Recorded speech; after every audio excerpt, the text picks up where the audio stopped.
Okay, welcome. It's October 1st, 2024, and my name is Dag Spicer, and we're here with legendary computer scientist Peter Samson, who's very modest and, may I also say, a beloved docent and volunteer at the Computer History Museum. Peter, thank you so much for joining us today. It is a pleasure. Now, you've done so many incredibly interesting things over your life, and what we usually do in these interviews, of course, is just to learn a bit about your early life, where you grew up, your folks, what they did, and your early education and so forth. Well, I grew up in Lowell, Massachusetts. My father, when he got back from World War II, was a mechanic in the textile mills there, but his real interest was electronics. He had lots of electronic gear sitting around the house and would repair everybody's radios and things like that. So that's sort of where I got the Yankee tinkering idea. By the time I was in high school, I was, for one thing, had a little HO model railroad, and for another, had gotten bitten with the idea of computers, and through some connections with local shady types, got hold of the innards of old pinball machines, which I rewired into doing something in a vaguely computer-like way. Well, that's really interesting. How old would you be at this point here? Still in high school? Yeah, my last year in high school. Okay. And just to go back a little bit with your dad's early interest in electronics and how that shaped some of your early interests, just having all that gear around the house provides kind of a natural Well, having the gear is half of it, and being with someone doing it, I think, is really important. Great point. Yes, you have to have someone to mentor you and knows what they're doing. Well, even if it's not conscious, just seeing this is what you do, this is how you do it. I can do that. Right.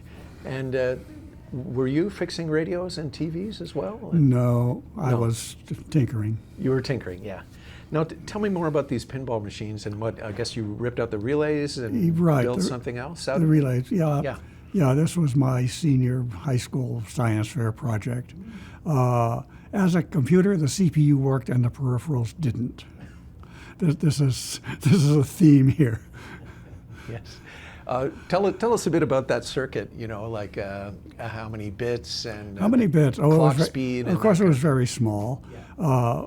The pinball machine has this timer which goes around and gives out time pulses. So that was my minor cycle, 1-bit time, and 5 seconds, 6 seconds per bit. This was a 4-bit serial machine, so the word time would be 4 of those bit times. Mm-hmm. What did you use for storage? Relays. Oh, of course, they were latching. Yeah. Yeah, and so let's see. I noticed you played with telephones and fire alarm boxes too. Was that at the same time or a bit later? Yeah, same thing. Yeah. People got to know my interests, and one of our neighbors worked for the phone company. He gave me an old telephone, and somebody I don't know who gave me an old fire alarm box. So, yeah, I'm familiar with that cam-shaped thing that sends out the fire codes. Right. Now, I know you like systems and networks, just from reading your background and what you've done. Was there something, did the phone system hold that attraction to you, or was it more just on the basic handset level? No, there was certainly system interest. One of the things the phone company was able to do in those days was give open houses in the exchange, and you could get to see all these relays and stepping switches and so on. And yeah, that sort of excited me. I wish they did that today. I know. That's really too bad. You want to see it, you have to go up to Seattle. Nobody can talk about infrastructure anymore, unfortunately, which is a shame, because those of us who love the hidden world, what keeps our society functioning, the networks, the systems, the systems of systems, and networks of networks, we're I guess for good reason, not allowed to interrogate those much anymore. Jukeboxes and typewriters also within your... Yeah, we got a jukebox. That was fun. 99% mechanical with cams and gears and all that. But that's useful to know too. Typewriters, yeah, I sort of collected typewriters for a while. Learned on a Remington noiseless, fine machine. A friend of mine had one of the old, clank, clank, clank typewriters. This quasi-computer that I built attempted to type out on an Oliver, which is a marvelous thing. Is that a British mechanism? No, it's American. American. Okay. Each type bar holds 3 characters, and you have 2 shift keys for caps and figures. And from somewhere we got a Hammond portable, and this was a nice machine. It used these arc-shaped type holders, and it would rotate, and hammer behind the paper would hit the paper against the type bar and the ribbon.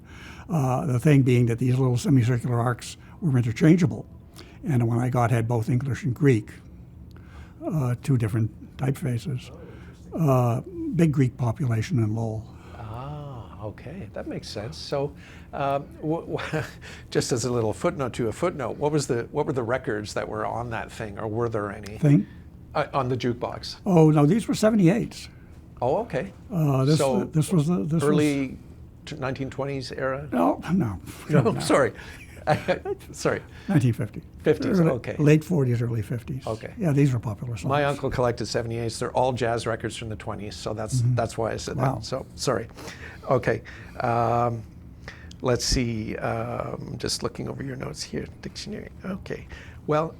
Speaking of records, guy across the grandparents of of a friend of mine lived across the street, and they had in their garage an Edison disc phonograph with the old Hill and Dale recording where the needle moves vertically. So that was an interesting bit of technology too. Is that related to the dictaphone, or is this something else? No. Something else. We have some dictaphones in our collection, Ediphones, I think they're called. Yeah. Okay, so you're in high school, and how did you do at the science fair, by the way? I got a second prize or something. Honorable mention, second prize. If the darn thing had worked, I might have gotten better. That's really good, though. And so tell us about the transition from high school to college, and what that was like. Why did you go to MIT? Why did I go to MIT? For example. Okay. Well, schools were not as fantastically competitive then, for starters. But I did very well on my SATs and got accepted by both MIT and Harvard. And the question was which to go to. And somebody said to me, we assume if you're going to college, you're interested in ideas.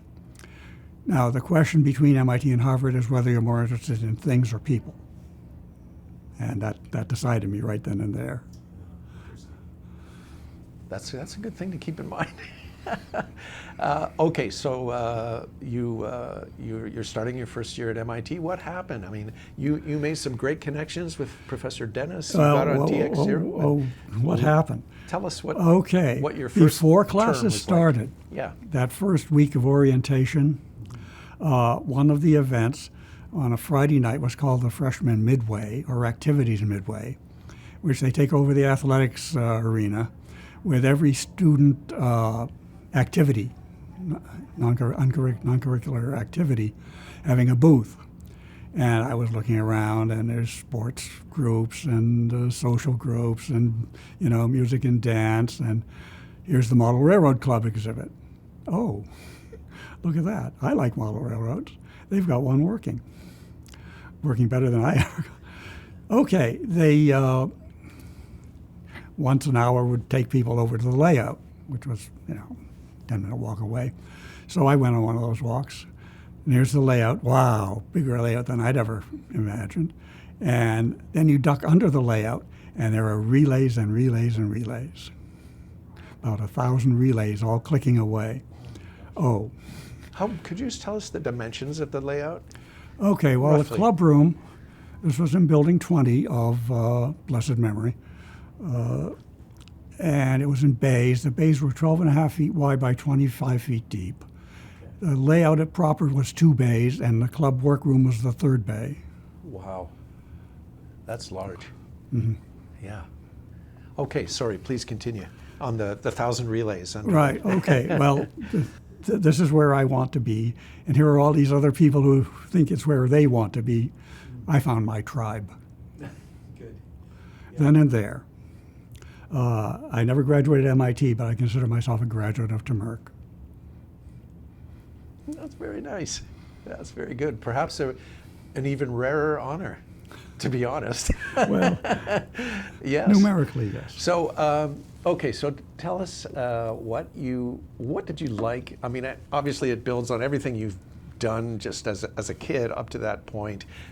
What was your specific interest? Did you want to design layouts or work on the electronics, or how did you see yourself fitting in? A little of everything. Running trains, timetables were a big deal with me. Routings over switches and through junctions, that kind of thing. It was an interesting group that came in that year. This was the fall of 1958. For whatever reason, some very like-minded people ended up at the Model Railroad Club. Friends forever. Interested, there was an unusually literate bunch of people there, or maybe I should say articulate, interested in wordsmithing, which was another thing that I had sort of gotten interested in. But that, well, I don't know if we're covering that list in any detail, but... Well, I'm interested in the wordsmithing, yeah. Tell us a bit more. Well, the TMERC dictionary. Ah, yes, right. After a year there, that first summer of '59, I wrote up a dictionary of terms in use at the Model Railroad Club. And my sort of two inspirations were Ambrose Bierce's Devil's Dictionary for the sarcasm, yes, and Mad Magazine for the humor. That's great. So yeah, that turned out to be a good thing. I believe this museum has a copy in its archive. Yes, that's a classic in the history of computing. And Absolutely. at least one of the words escaped into the general population. And I've been cited in the OED for it. What's the word? Mung. M-U-N-G? Mm-hmm. Well, congratulations. Now, there's another one that every now and then I see a reference to and poke the OED about, shouldn't you enter this yet? They say, no, that's just one use. That word is Zorch, meaning to zoom along high speed. Z-O-R-C-H. Yeah, Zorch. Interesting. Yeah, well, you can see those almost sound inflected with some Mad Magazine type of right. A feeling there. So, okay, so while you're at the Model Railroad Club, by the way, is there any software involved at this point, or is it all hard logic? That's all hard logic. I used, we discovered the punch card room, EAM room, electronic accounting machines, which had, a Type 407 printer and sorters and collators and key punches galore. And so one thing I did, of course, we ran trains by timetable at least once in a while, so I put the timetables onto punch cards, could sort them and collate them and print out, this is the sequence for operator A and this is the sequence for the switch controller and so on and so forth, which was, fun. And the other thing was the relay catalog. The Model Railroad Club was pretty much the recipient at MIT of Western Electric's college gift plan. Now, it helped that our faculty advisor at the time, Carlton Tucker, was also the MIT liaison with the Bell system, fairly senior professor at that point. And it ended up that the MIT copy of the Bell System relay catalog, which is 2 big filing cabinets, ended up at TMERC, where we maintained it. Now, would this have been of interest to telephone people, or what? Or Oh yes, of course, it had not only system for running your trains, but a built-in telephone system of our own, which went through a number of completely different generations because everybody wanted to do their own. Okay, Model Railroad Club, Hacker's Dictionary, the EAM room for doing scheduling and timetables and operator instructions, it sounds like, right? So you'd have multiple people at a controlling trains. And, Yeah. This sounds like it would actually work with real trains. I mean, the scheduling part. Well, the scheduling had been done by hand.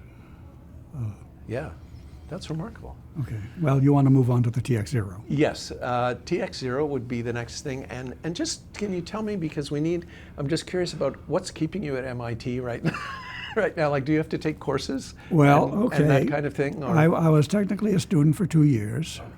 The first year, mediocre. The second year, I realized, if only unconsciously, that I'd much rather be doing new things than reading about old ones. I think I had some results. Yeah, right.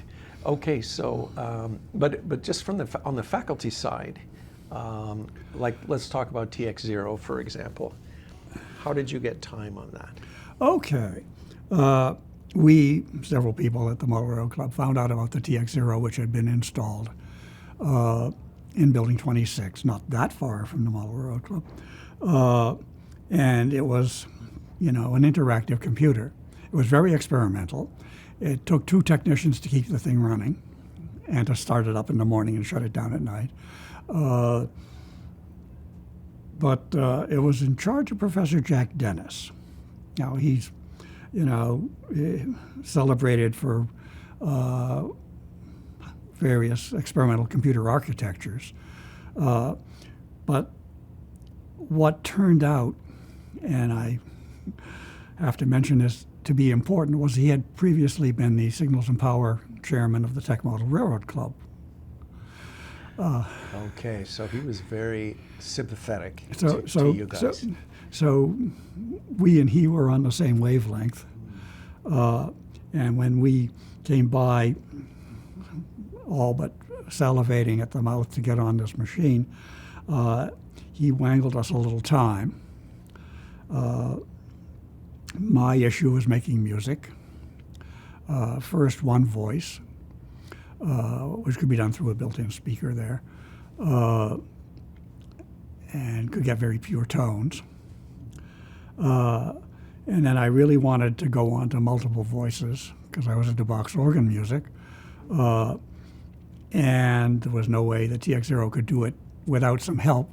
So I learned a little bit about DEX logic modules, and we built a little outboard thingy with 3 flip-flops and a bunch of gates and pulses from the TX-0 I/O instructions to make 3-voice music. Now, I coded up one movement of this by hand, which is octal numbers, and complicated one octal number for each instant of music, basically, where an instant is when something doesn't change. And said, I'm not going to do this again, and wrote a compiler, of which the museum has the notebook with my flowcharts. And that's the Harmony compiler. That's the Harmony compiler. I'd like to dig in, just flip back for a sec on the TX-0 roots of that. A single voice, and is it essentially toggling the speaker on and off? Right. Square wave. And what is the speaker wired to, the low order bit? Or? On the TX-0, it was wired to a medium bit of the accumulator. Okay.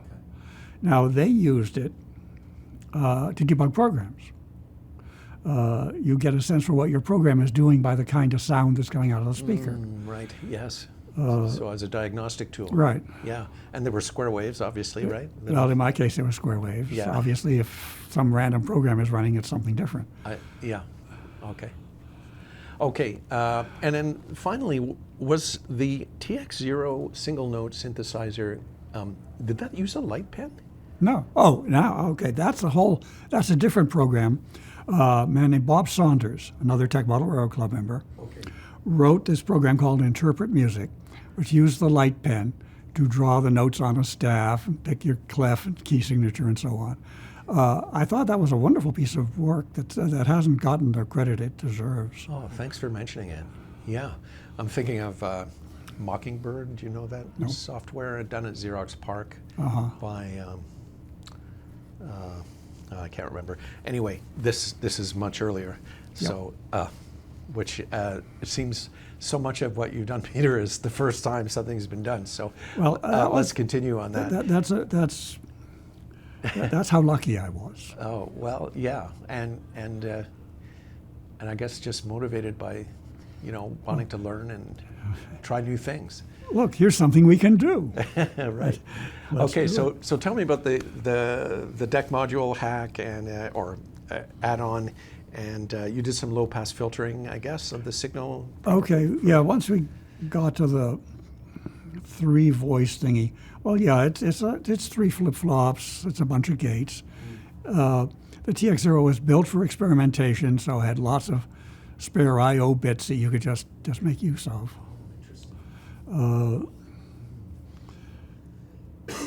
Yeah, okay, well, then there came the PDP-1. Actually, the Harmony compiler came at the same time as the PDP-1 because I wrote it entirely in macros. And if you change the definition of the macros, it'll run on either the PDP-1 or the TX-0. So it's portable. Yeah. By the way, is there anything about TX-0 you want to just leave with? Because that's a remarkable machine, and there's very little, discussed about it. And I would, just to talk to a user of the machine is really rare. So if there's anything you'd like to say about it. I can mention a couple other people. What it was like to use, that kind of thing. What it was like to use. Okay. The technician in charge, John McKenzie, was very strict. Always wore a laboratory coat. And would not let you do anything the least bit hazardous to the machine. No food or drink on the computer table at all, for instance. Never do this, never do that sort of thing. He was fundamentally, well, I won't say he was fundamentally straight-laced, but he was certainly very protective of his machine. Users, well, Ivan Sutherland tried to use it to do Sketchpad, realized very quickly he needed more computing power, more memory, and a better I/O, and moved on to the TX2, which was just getting under its underway at Lincoln Labs. There was a fellow, and I could find out his name again, but he wrote a 3D tic-tac-toe program for it. I think it's 4x4x4 or 5x5x5, and it would beat all comers. That's a game within the compass of a fairly small computer. But it was fun to watch him bring in these people all cocky and say, "Of course you can beat this machine. It's just a machine, you are," et cetera, et cetera. And of course, they would lose every time. It's interesting. They were all relay versions, I'm sure you know, of tic-tac-toe machines that traveled the country at fairs and stuff. And we have one in the collection, actually. Great. Yeah. Anyway, Great. Sorry. What you really ought to have is Claude Shannon's hex board. I don't think they want to give it up. I don't blame them. It's at the MIT Museum, I think. Right. Yeah. Yeah. Anyway, yeah. Okay. The PDP-1 and the Harmony compiler. PDP-1, the Harmony compiler.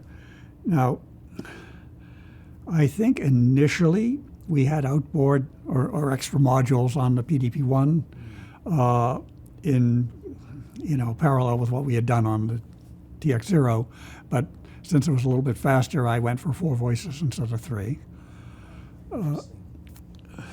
And somebody brought in a stereo amp from his dorm room, and I built a little box, shades of soldering at home with my father, with capacitors to filter out the frequency noise and get the bass to sound more bassy.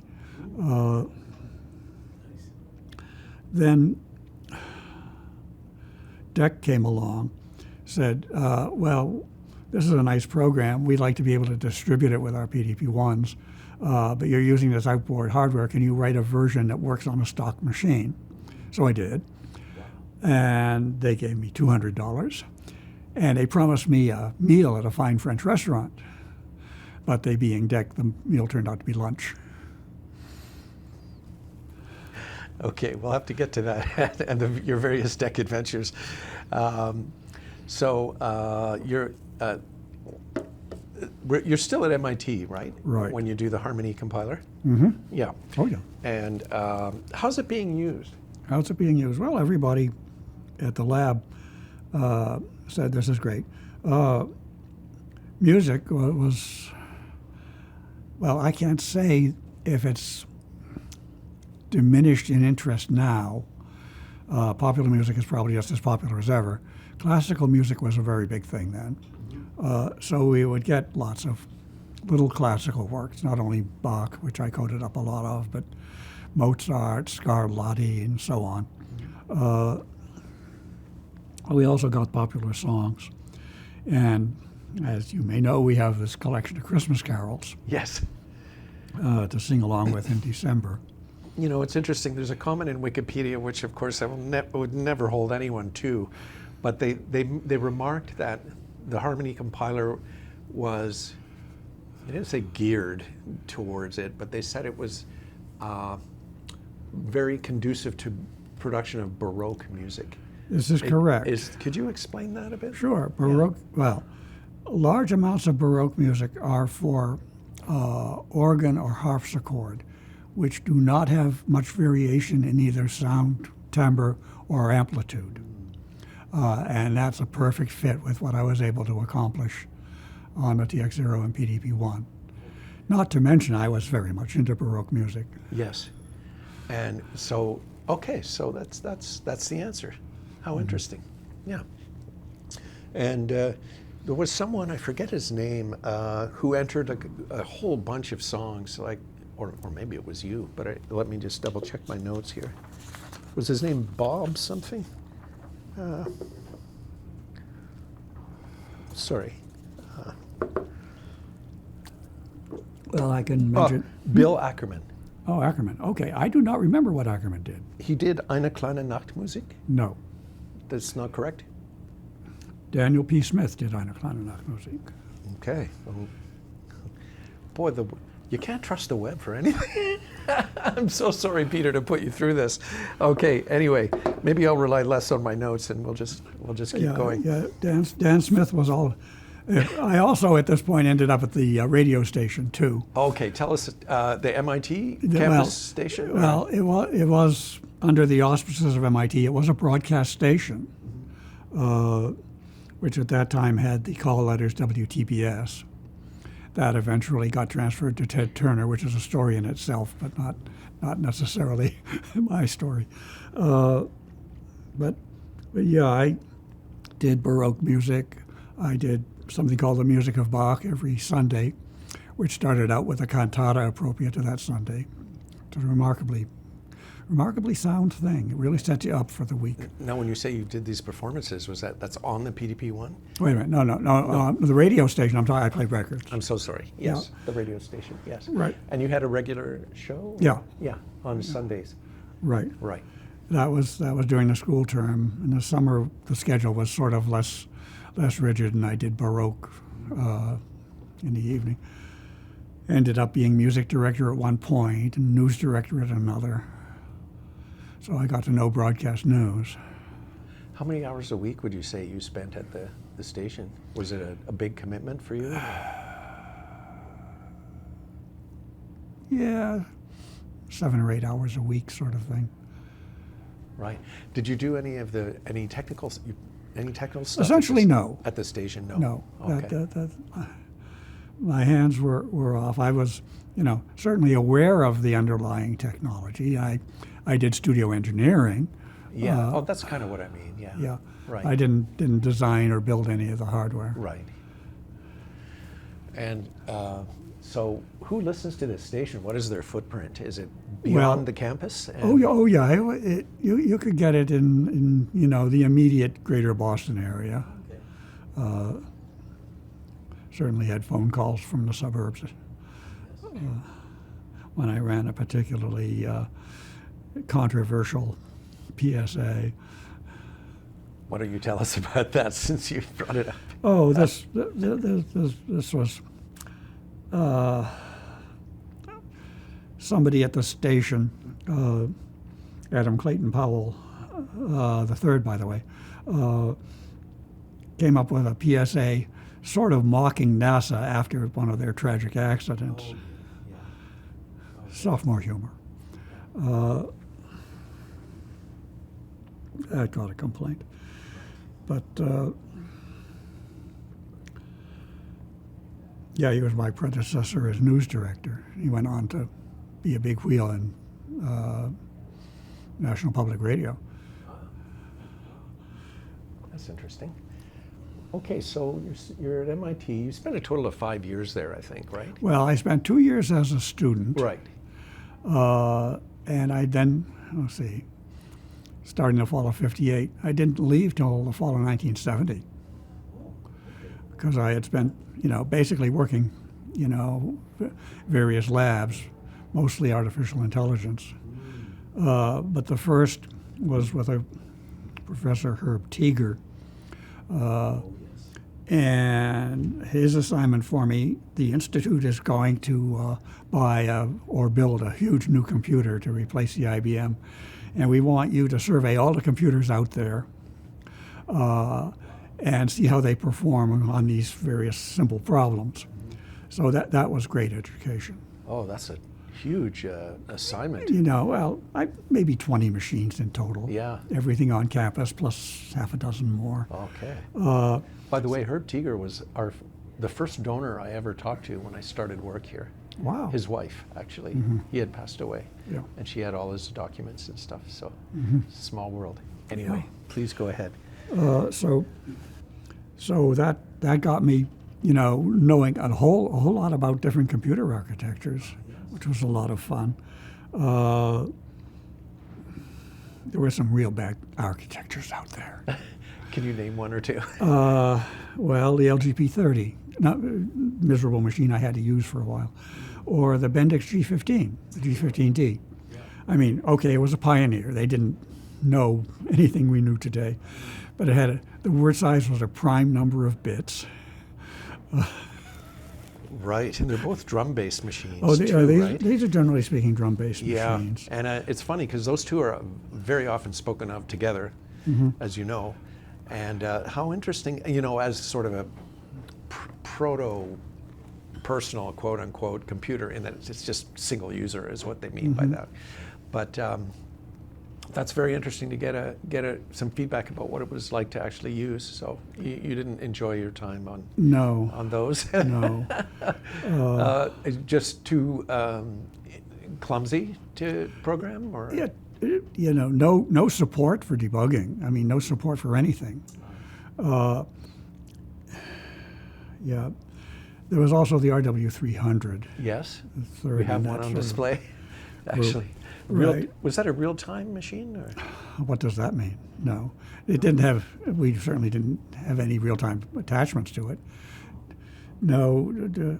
Well, after the Teeger exercise, which had a major repercussion we'll get to in a few minutes, I then went to work for Professor Lawrence Stark, an MD, who was doing research, partly with computers on various interesting things. One of his research associates would once a week bring into the lab a great horned owl live. He was trying to, find out something about eye movements. And the owl has the biggest eye you can find. Okay, like saccadic eye movements? Or? Yeah. Saxades. And moreover, you clamp the owl's head and he can't move his eyes. Unlike people, the eyes don't move in an owl, he has to move his head. So that was the reason the owl was there. By the way, do owls actually turn their whole head around? Or Well, not is that an 360, but illusion? at least 180. 180 is what I mean. Yeah. Really? Yeah. Because I thought I had seen that. Remarkable. Right. Another experiment going on there, a man I believe was named Earl Van Horn, doing a graduate thesis of some sort. He had this little box with a pair of lights and a pair of push buttons. He would bring in experimental subjects and say, your job is to predict which light is coming on next. Push the button and the light will come on. And they kept doing this, and they kept saying, I've almost got it. Let me try a little longer. I think I got the pattern. And they all thought they could get a pattern, and it was always random. So this is the psychology of, seeing things that aren't there. Hope springs eternal. Right. Right. It is so easy to see a pattern that Oh, yes. that Well, isn't. our brains are made to look for patterns, right? So, yeah. Right. Interesting. So, well, that's fascinating. You're at MIT during all these years working on different interesting projects. Right. Another thing Dr. Stark was trying to do was handwriting analysis. He had a grant from a big insurance company, a life insurer. They had trained their agents who go out in the field to try and sell you insurance to look at someone's signature and detect elements in the handwriting that made him a bad risk. Okay. This is no joke. Big money here. No, I believe you, but I get, well, and yeah. the question was, since people's talents or skills in this area varied a lot, whether they could mechanize it. So we tried doing it. The TX-0 had an input device which would have a 35 millimeter slide, a CRT, and a photocell.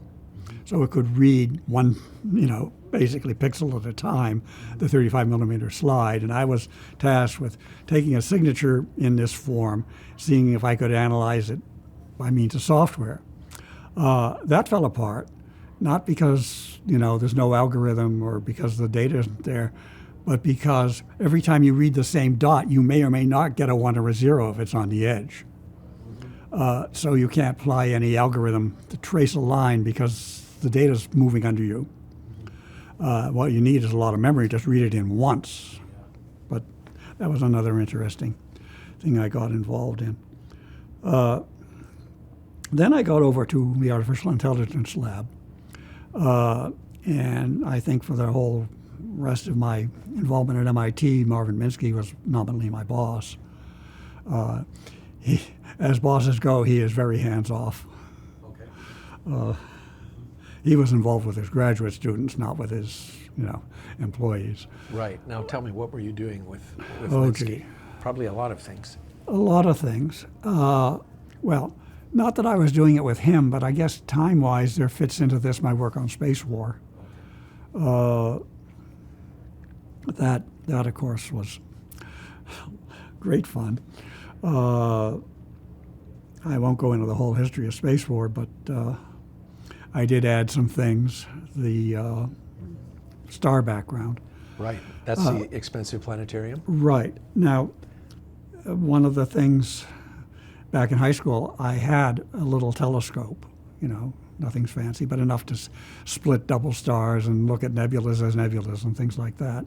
So yeah, observational astronomy or stargazing was one of my little backgrounds.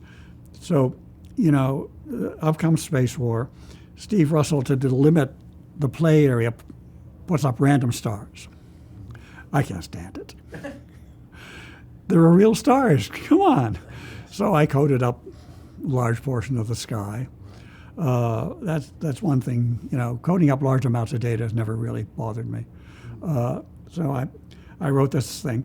Now, by that time, Steve Piner had written Expensive Typewriter, which was an early word processor. Okay. And of course the name was, you don't spend $120,000 for a typewriter.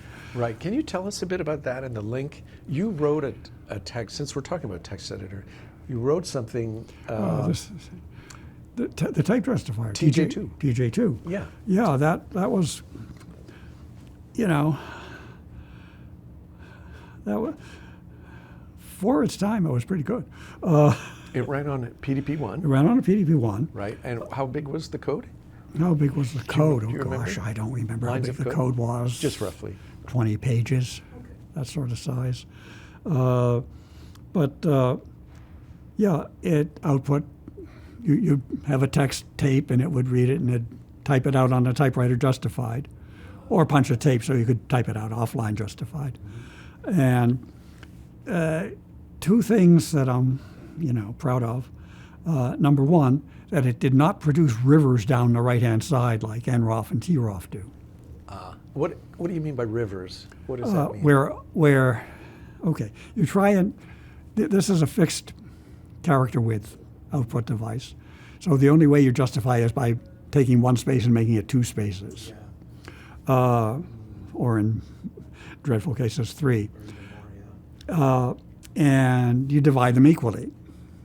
Okay.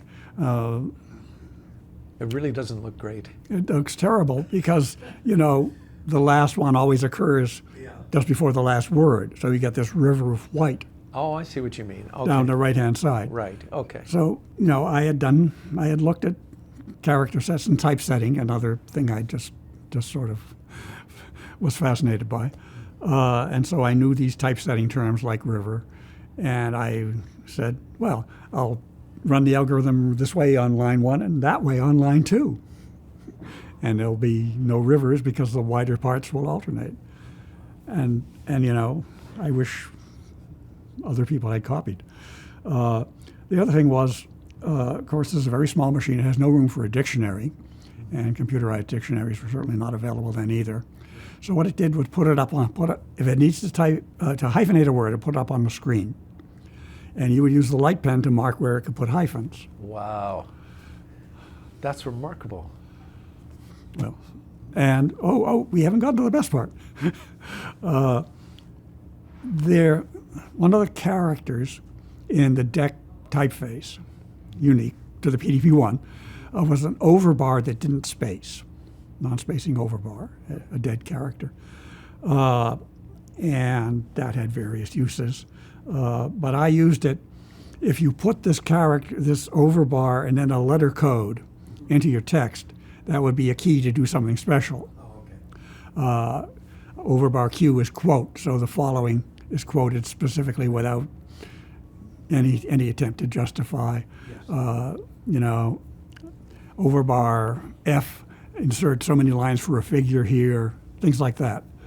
And Professor Bill Buxton somehow got a hold of this and said to me, this is the first instance I've found of a markup language. Well, I'll be darned. Of course, the term didn't exist then. And, it just seemed obvious to me to do it that way. But there you are. That's incredible. Can you tell us a bit about what was borrowed, in quotes, from TJ2 into NROF and TROF? So far as I know, nothing. Nothing? Right. Oh, okay. Because I thought it influenced them in some way. You'd have to ask them, but I don't see any similarity. Oh. Okay, well, now that was a push down from where? Expensive. Well, Expensive Planetarium. Well, expensive typewriter. Expensive typewriter, yeah. Right, there was also TICO done by Dan Murphy, but that's outside the scope of this discussion.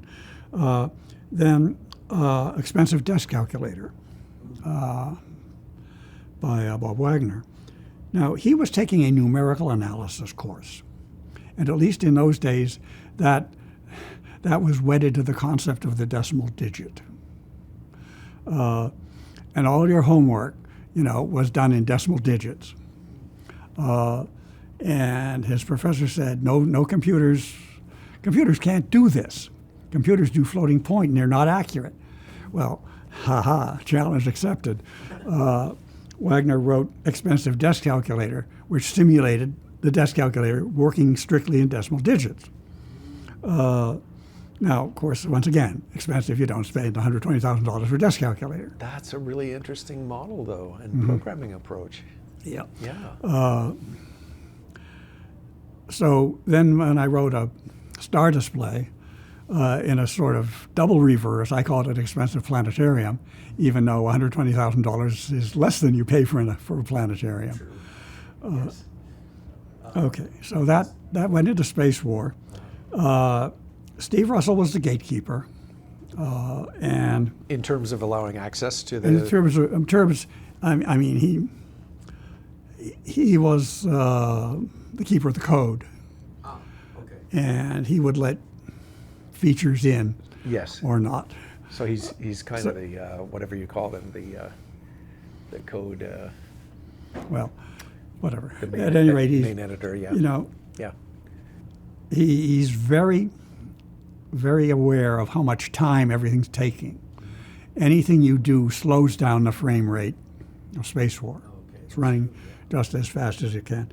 So he didn't think actually calculating where the real stars are and so on was going to fit in his time budget, and I had to prove it. But I did. So there's Expensive Planetarium. I also wrote the scoring feature, which we use when we do demos here. Can you explain that? Scoring? Well, yeah, you have a series of games. You set the test word number for how many games in a series, and it counts up how many successful kills each player gets and puts that up on the screen as your ship and little I got it now. target It's ships. part of Spacewar. Yeah. Got it. Okay. Yeah. Since everybody else involved in Spacewar was either genuinely studenting or had a job, I was the one who, could make time when Isaac Asimov wanted to see Spacewar. So I demonstrated it to him. Oh my gosh, tell us about that. Well, What's he like? what's he like? He's a personality, was. Certainly willing to defend his turf. He liked Spacewar. I had been doing something else at the time on the TX-0, which was an algebra display for my own amusement, because, algebra has these nesting concepts. You have, fractions with tops and bottom parts, and radicals with parts inside, and parentheses and all that. So it's very hierarchical, and I wrote a display for algebraic expressions. And I briefly showed that to Isaac Asimov and said, I call it the prime radiant, which is a term from Foundation, second Foundation, where they had a display of equations. And he said, you son of a bitch, in a smile.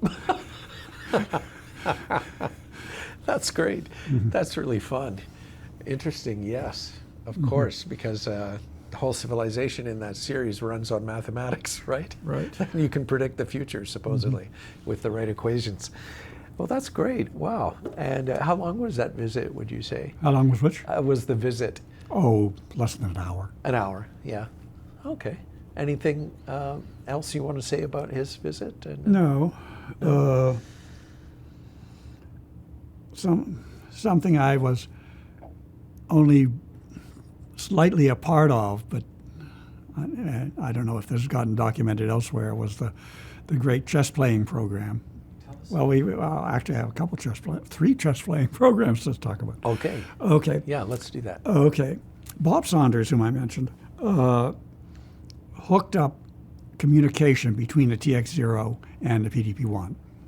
I mean, they were only a room apart, but inter-computer communication was a novelty. How is that? How is that accomplished? A coaxial cable, and bit serial, and software on both ends. And so we had a program where you could type on the typewriter of one computer and it would type out on the other and vice versa. That's cool. Very cool. So somebody, this was at the time when Kotok and several others were working on the McCarthy chess program for the IBM machine. And so we were in luck. Professor McCarthy was in his office, and Professor Minsky, the other great AI inventor, was strolling by. So we separately grabbed them and led them into the two different rooms. And we said to one of them, okay, Professor, we've written a chess program for this machine. You type the first move. And we said to the other professor, we've written a chess program for this machine. It'll play first. Type. You're doing a Turing test, sort of. So there we were. Actually, now they didn't type on the keyboard. We had our people at the keyboard. Oh, I see. Okay, but this went on for 2 or 3 moves, and then somebody, I won't mention his name, it wasn't me, typed something wrong and then typed oops, at which point the game was up. But that was a inter-computer communication on rather early on. Very interesting. Yeah. Okay. Oh, another thing I did for DEC, on the PDP-1, was the parachute jump. There was an international competitive parachute jump one of the suburbs outside Boston, where there was a disused airfield. And DEC somehow got a deal that they would do the scoring on a PDP-1. The only trouble is they needed someone to write the program. They went to MIT, and for reasons I don't know, hit upon a friend of mine named Bill Mann, and Bill Mann temporized and said, eventually, like a week before the event, said, I'm just too busy being a student. Well, I wasn't too busy being a student. So they came to me as second choice, and I wrote the code, was out there, with the computer in the A-frame. There was, up till this point, the way they scored it was a big printed book of tables. Wind velocity, height of drop, how far off the target he landed, and that's the score. Okay. Well, I looked at all these numbers, and I was going to type in a million numbers. I did a little work and found, okay, it's a simple quadratic equation. You just plug in these formulas, these variables with these coefficients, and you get the score. So I typed that in, and it worked for every case I could find. And I'm out there at the field, and I'm trying a few more cases, and I find an error. Okay, this number in the table is what's in error, but are they going to go by the table, or are they going to accept the computer? This went up to the Russians. The Russians said, if it's the same for everybody, we're cool. Thank God. Wow. Almost had an international incident there. Yes. That's great. So, you've got one more chess program to mention, I think. No, two more. Oh, two more. Okay, sorry. Yeah. In due time. Okay, yeah. Well, okay. Number two, of course, is the McCarthy, Kotok, McCarthy, Berlekamp, Wagner, etc. Right. Chess program. I didn't know Elwin Berlekamp was involved. Was maybe he wasn't. Okay. He was a good friend of Kotok at the time, but maybe he wasn't in this one. Okay. But anyway, eventually they got time on the 709 for a real run against a real human chess expert. Okay. This was after midnight. Do you remember the expert's name? Or? No, but it's on the web. Oh, okay. You look under Kotok's thesis. Okay, and the appendix has this game and who it was played against. And the computer played terribly. Okay. This is the first run of a real chess game with any chess program whatsoever.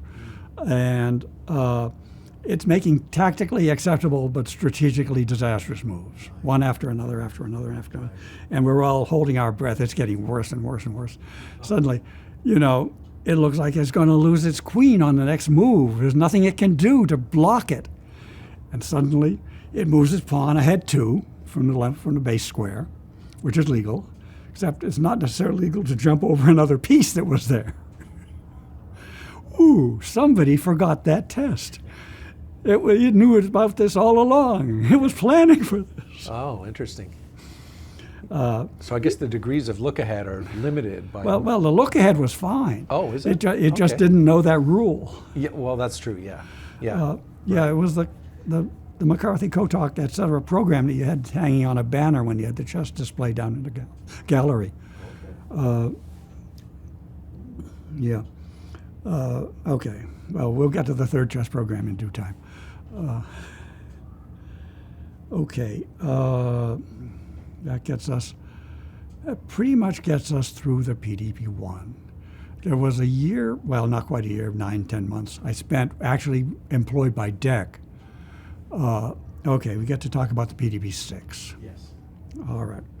Now, I mentioned this thing about Teacher and the fact that I got exposed to all these computer architectures. One that I liked, okay, this gets technical fast, was the RCA, essentially a clone of the IBM mainframe. Was it the 501?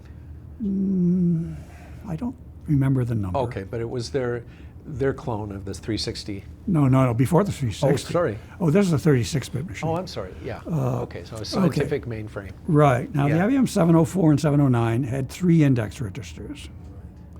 And you picked your index register by a bit in the index field of an instruction. Now, the index field had 3 bits, one for each index register. And RCA said, why don't we have 7 index registers, because you can code 7 non-trivial numbers there. And I thought that was an obvious and great idea. Then, again, on the Tiger project, I was rummaging through the MIT Computation Center's files of various computers and whatnots, and I found an RFQ from IBM, not to MIT, but to some other university somewhere, for modification to the IBM 650. Now, that's a drum machine. It was biquinary in numeric format. But these people said to IBM, why don't you give us an optional second accumulator and instructions to switch between which of the 2 accumulators we're using? That was a great idea. Obviously, you want more than 1 accumulator. Why didn't anybody think of this? So then we come along to DEC. Alan Kotok, at this point, is working for DEC. I'm not sure of all the details at this point, but he mentions to me, DEC is talking about building a bigger computer.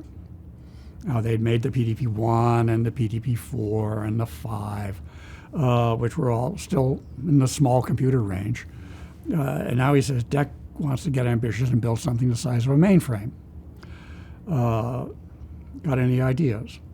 So I thought about that and turned it over and merged this RCA idea with this IBM RFQ idea to say you should have a bunch of registers, which are both accumulators and index registers, and every instruction should be able to specify each of them. And he took that back to DEC, and by golly, they did it. So that was my contribution to the PDP-6 architecture, which of course again got copied into the DEC system 10 and 20. Was perhaps one of the inspirations in the PDP-11 order code, which again has 2 general register fields in each instruction. The only documentation of this is in the Communications of the ACM article by Gordon Bell et al., in which I am mentioned in a footnote in small print with my name misspelled. Oh, I'm sorry. Now, you wrote a very significant piece of software for the PDP-6. Well, I wrote a Fortran compiler. Right. That was what I was really doing for DEC. Tell us how that went. How that went. That was a learning experience. In other words, badly. Yeah, I understand. Maybe at the end, it didn't end well.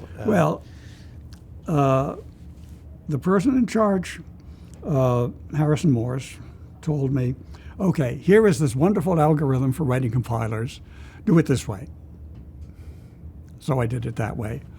And it took an enormous amount of sort of outside the algorithm support and kludges and fixes and so on to make it at all practical. And when I was done, it worked fine. But they said, you know, this is a crummy way to do things. By then, Harrison Morse had left the company. And the people in charge, when the job was done, said, we don't like this. We don't want you to do it this way. Well, that's what I was told to do. Oh, well. So much for DEC. Oh, I'm sorry. Yeah. Did they never use the... I don't know. Oh, okay. I don't know. Yeah. I you know, using Fortran is, you know... So are you still in the AI lab at this point? Oh, yeah, well, that was better part of a year off the AI. Then I went back. Okay. At this point, the AI lab has moved to new quarters in, Technology Square. Nice new building, which has since been demolished. What was it like working? Just give us a bit of flavor with Minsky and McCarthy. Well, McCarthy was no longer there. Seymour Papert, psychologist, was there, and he was working on the logo language. As I say, Professor Minsky was mostly involved with his grad students. Oh, let's do computer vision for a summer project. One graduate student, one summer, do computer vision. Well, they discovered that didn't work. Now, what I was doing, well, in principle, I was there to document system software and maybe add to it, which I did. I wrote the write-up of the macro assembler and the Lisp program, and did a few bits here and there. So technical writing. Yeah. Yeah. Yeah. But mostly what I was doing was things like music. PDP-6, another faster machine. Now we can go to 6 voices. Oh, interesting. Tell us more about that. How did you get time on the PDP-6? I worked there. For one thing. Oh, okay. And they let you do your music? Yeah. I mean, as I say, Minsky was very hands-off. Okay. As long as the people who really needed the computer for, could get access. Authorized projects could get on. Everybody else, had carte blanche. What were the challenges in moving from 4 to 6 voices? Or did you use the same Harmony compiler and expand it, or was it? I'm sure I did, and I don't remember how that worked. But yeah, we had all sorts of things. They were bringing up a experimental time-sharing system, homebrew, called ITS, the Incompatible Time-Sharing System. This was in scorn of Multics, which was going on down the hall. Multics was just, too big in every regard, and ITS was very small, compact, bare bones. When you were describing hitching up the PDP-1 and the TX-0, I was wondering if that is in any way feeding into time sharing in any way, technically, or not really? Well, again, ideas were in the air. Clearly, the first big time sharing at MIT was CTSS, Fernando Corbatow's mods to the 7094 as it was then. And ITS was, of course, giving the finger to compatibility.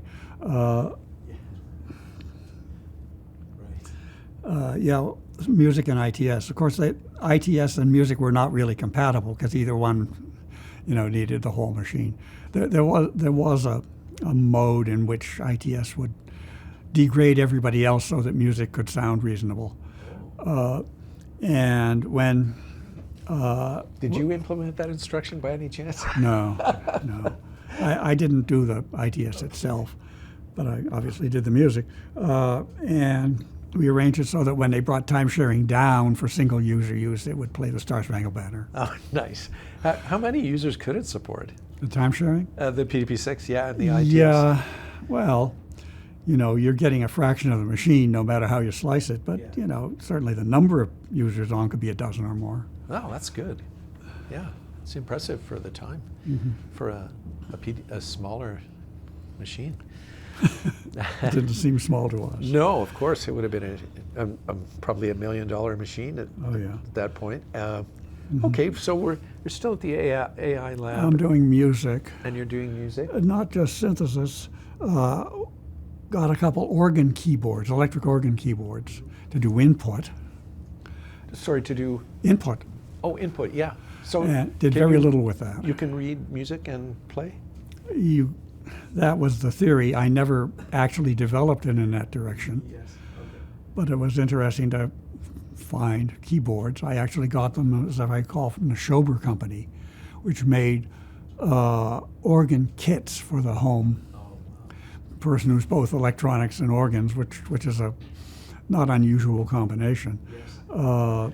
I worked for an electronic organ company for 4 summers, building church organs, completely digital. Yeah.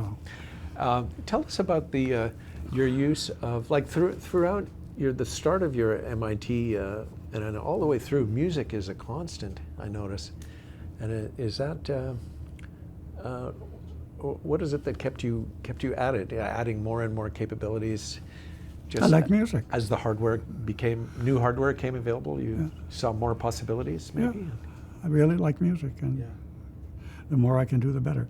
Yeah, the other thing I did on music at the PDP-6 was the, quote, big music system. I'm terrible with names of things, with a few famous exceptions. But this was a system which would take music and play it, but it incorporated the compiler phase to go from a structured format to an unstructured format that could be played. And the compiler notation I had expanded on so that it could include things like text, spoken words, lyrics. And another way of getting output was as a printed score. This was on a Calcom pen plotter, which was very slow. But I had a fetish of good taste, and it looked really good. And I, of course, have kicked myself ever after for not keeping any copies. Right. Does the software exist to regenerate that, assuming we had the output device? Assuming you had a PDP-6. Oh, it needs to be, or under emulation? Do you have the code still for that? There's a good chance that I have the code, or more accurately, that Alcaso has the code. Oh, interesting. Okay, I'll pursue that after. You Interesting. look for big, B-I-G. Okay, so MIT, AI lab, you're doing music. Any official projects that they're assigning you to? No, I No. think they're sufficiently amused at the unofficial things. You're a minister without portfolio? Right, and then came the subway hack, Okay, tell us and about that was official. Yes, I mean, Guinness Book of Records, right? Or, I don't know about Guinness. oh, okay. At any rate, I got this idea. You know, on the TX-0, I had written this little program for finding your way around the Boston subway system. Initial station you type in, terminal station you type in, and it finds the route. So, you know, this... Did you use any AI techniques, by the way, No. in planning that? I mean... There's a thing called A-star. Do you know that algorithm? No. In AI that does route planning. It's like Dijkstra's algorithm. Well, But anyway. there's... Okay, at this point, I don't remember how it resolved options. There weren't very many, but there were options. Whether, you know, it was just, whether it was counting the time each way as Dijkstra does, or whether, you know, it was something else, I don't remember. But, you know, that and the experience of computerizing the train schedules at the Model Railroad Club, you know, all sort of prepped me for, you know, oh, I discovered New York City, and fell in love with it. So Did you go there often? once I, Before the hack? Or oh yes, Yeah. oh yes, Yeah. I was going there how every far other, apart are they, by the way, just for people who don't know, Boston and New it's York? a couple 100 miles. Okay. More often than not, I would take the train because I like trains. Sometimes I would fly. Let's take an aside here. I woke up in my little apartment on Beacon Hill one morning. Whatever phase I was in, it was like 10 a.m. when I woke up. And I said, gee, I'd like a hot dog. They have good hot dogs in Times Square. So, as I say, I woke up at 10 a.m. I was eating a hot dog on 42nd Street at 12:59. This is something you can't do anymore. That must have been quite some hot dog. Well, no, it was a perfectly ordinary hot dog. Just a but craving. It was Yes. a great trip. Yeah. That's funny. Out of the house at 10:20, walk up the hill to the Blue Line station at Bowdoin. Train waiting for me, basically. Take that to the airport shuttle bus waiting. Get off the shuttle bus at the Eastern Terminal. Walk off the shuttle bus through the terminal and onto the plane without breaking stride. This was the day of the Eastern Air Shuttle, when they would run a plane every half hour, full or empty. You just get on. At the half-hour mark, they close the doors. You fly up. The stewardesses come by and take your fare in cash. Amazing. And there's- $17. And what's the flight time? 40 minutes. Yeah. Land in LaGuardia. Take the Q33 bus to Roosevelt Jackson. The E train to 42nd and 8th Avenue, and there I am before 1 p.m. as I say, you can't do that anymore. Because of the airline links, yeah. But you could take the train, maybe. It wouldn't be quite so quick. Yes. Wow. Well, that's fun. Okay, so I discovered New York, discovered the New York subways. And of course, the thing about New York is it's infinite as far as any one human being is concerned. You can, spend every minute of every lifetime there and not see everything. So I'm hacking New York furiously and hacking the subways furiously. And PDP-6 arrives at the AI lab. And a little later arrives the, quote, Moby memory, unquote, which is a full 2 to the 18th words of 36-bit memory, which was state of the art at the time. Would this have been Core? Yes. Okay. From Fabritech.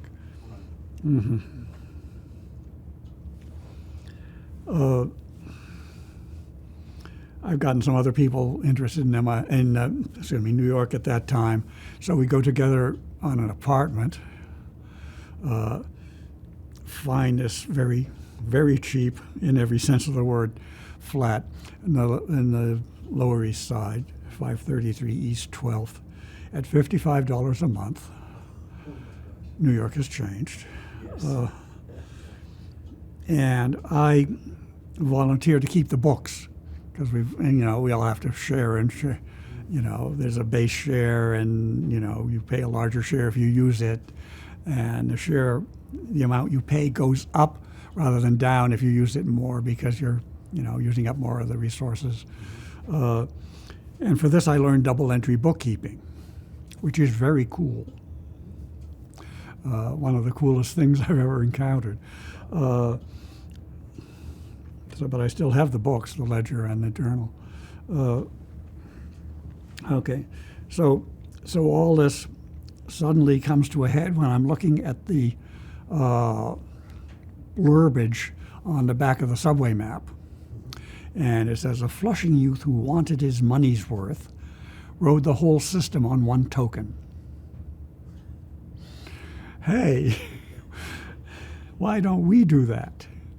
And it took him 25 hours, by the way, I think, right? Yeah, and that's a long trip. We'll never know what the whole system we're riding it constituted in his viewpoint. Right. Which is an issue that doesn't go away. But I decided we ought to do that, and sort of working off my memory of the TX-0 subway solver. I wrote one for New York. Not that it so much solved it as just gave an approximation for how long it would take to take a certain route, and I conjured up a route covering the whole system by hand, and used the computer to estimate about how long it would take. Do you remember how many lines, individual subway lines, there were at that time? Yeah, it depends on how you count. Oh, okay. Somewhere between 25 and 30. Wow, that's a lot.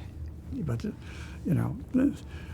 this gets down into the weeds of, is it a line if it's sometimes an express, sometimes a local, sometimes a super express? How many lines is that? I view the line as the track. But New York doesn't work. You're that the way. expert, so yeah, I defer to you, of course. Yeah.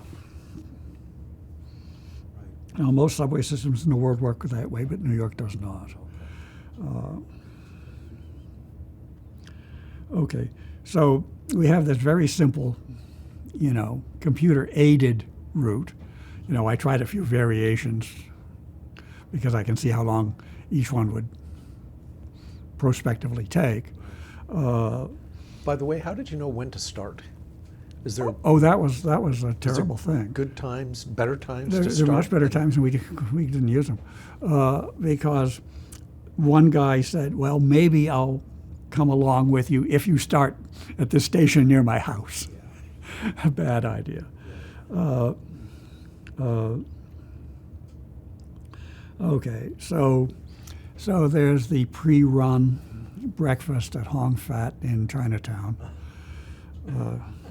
It was a great place. 24-hour, noodle dishes only. Happy memories. Okay, well that took just under 26 hours. And at the end, there were actually some press people waiting for us and said, yeah, that's pretty good, but we understand Jeffrey Arnold did better, and he's from Harvard. Double injury. Well, we'd never heard of Jeffrey Arnold, and we weren't doing this in a competitive vein, but just, to see what it was like. But I then got in touch with Jeffrey Arnold, who was still at Harvard. And he and I and other friends at MIT worked out a set of rules. Okay, this is, let's make this, a genuine competition and not just seat of the pants, do what you feel like. And at this point, I got in touch with the Transit Authority, a wonderful man there named Don Harold, who, among other things, was responsible for bringing into existence the New York Transit Museum. So he did some really great things, but he also helped us in this little thing. Got me access to all the schedules, which I typed in or had friends type in and proofread, and wrote a program on the PDP-6 in Lisp to permute routes looking for the best one. Sorry, you just mentioned Lisp. Oh, yes. When did you learn that? Well, okay. At the AI lab? Yeah, my first job for AI, back in Building 26, was proofreading the Lisp 1.5 user's manual. Oh, wonderful. The classic book. The classic book, the last stand of the M expression. But it's interesting that proofreading is sort of in my blood. At any rate, yeah, I learned Lisp.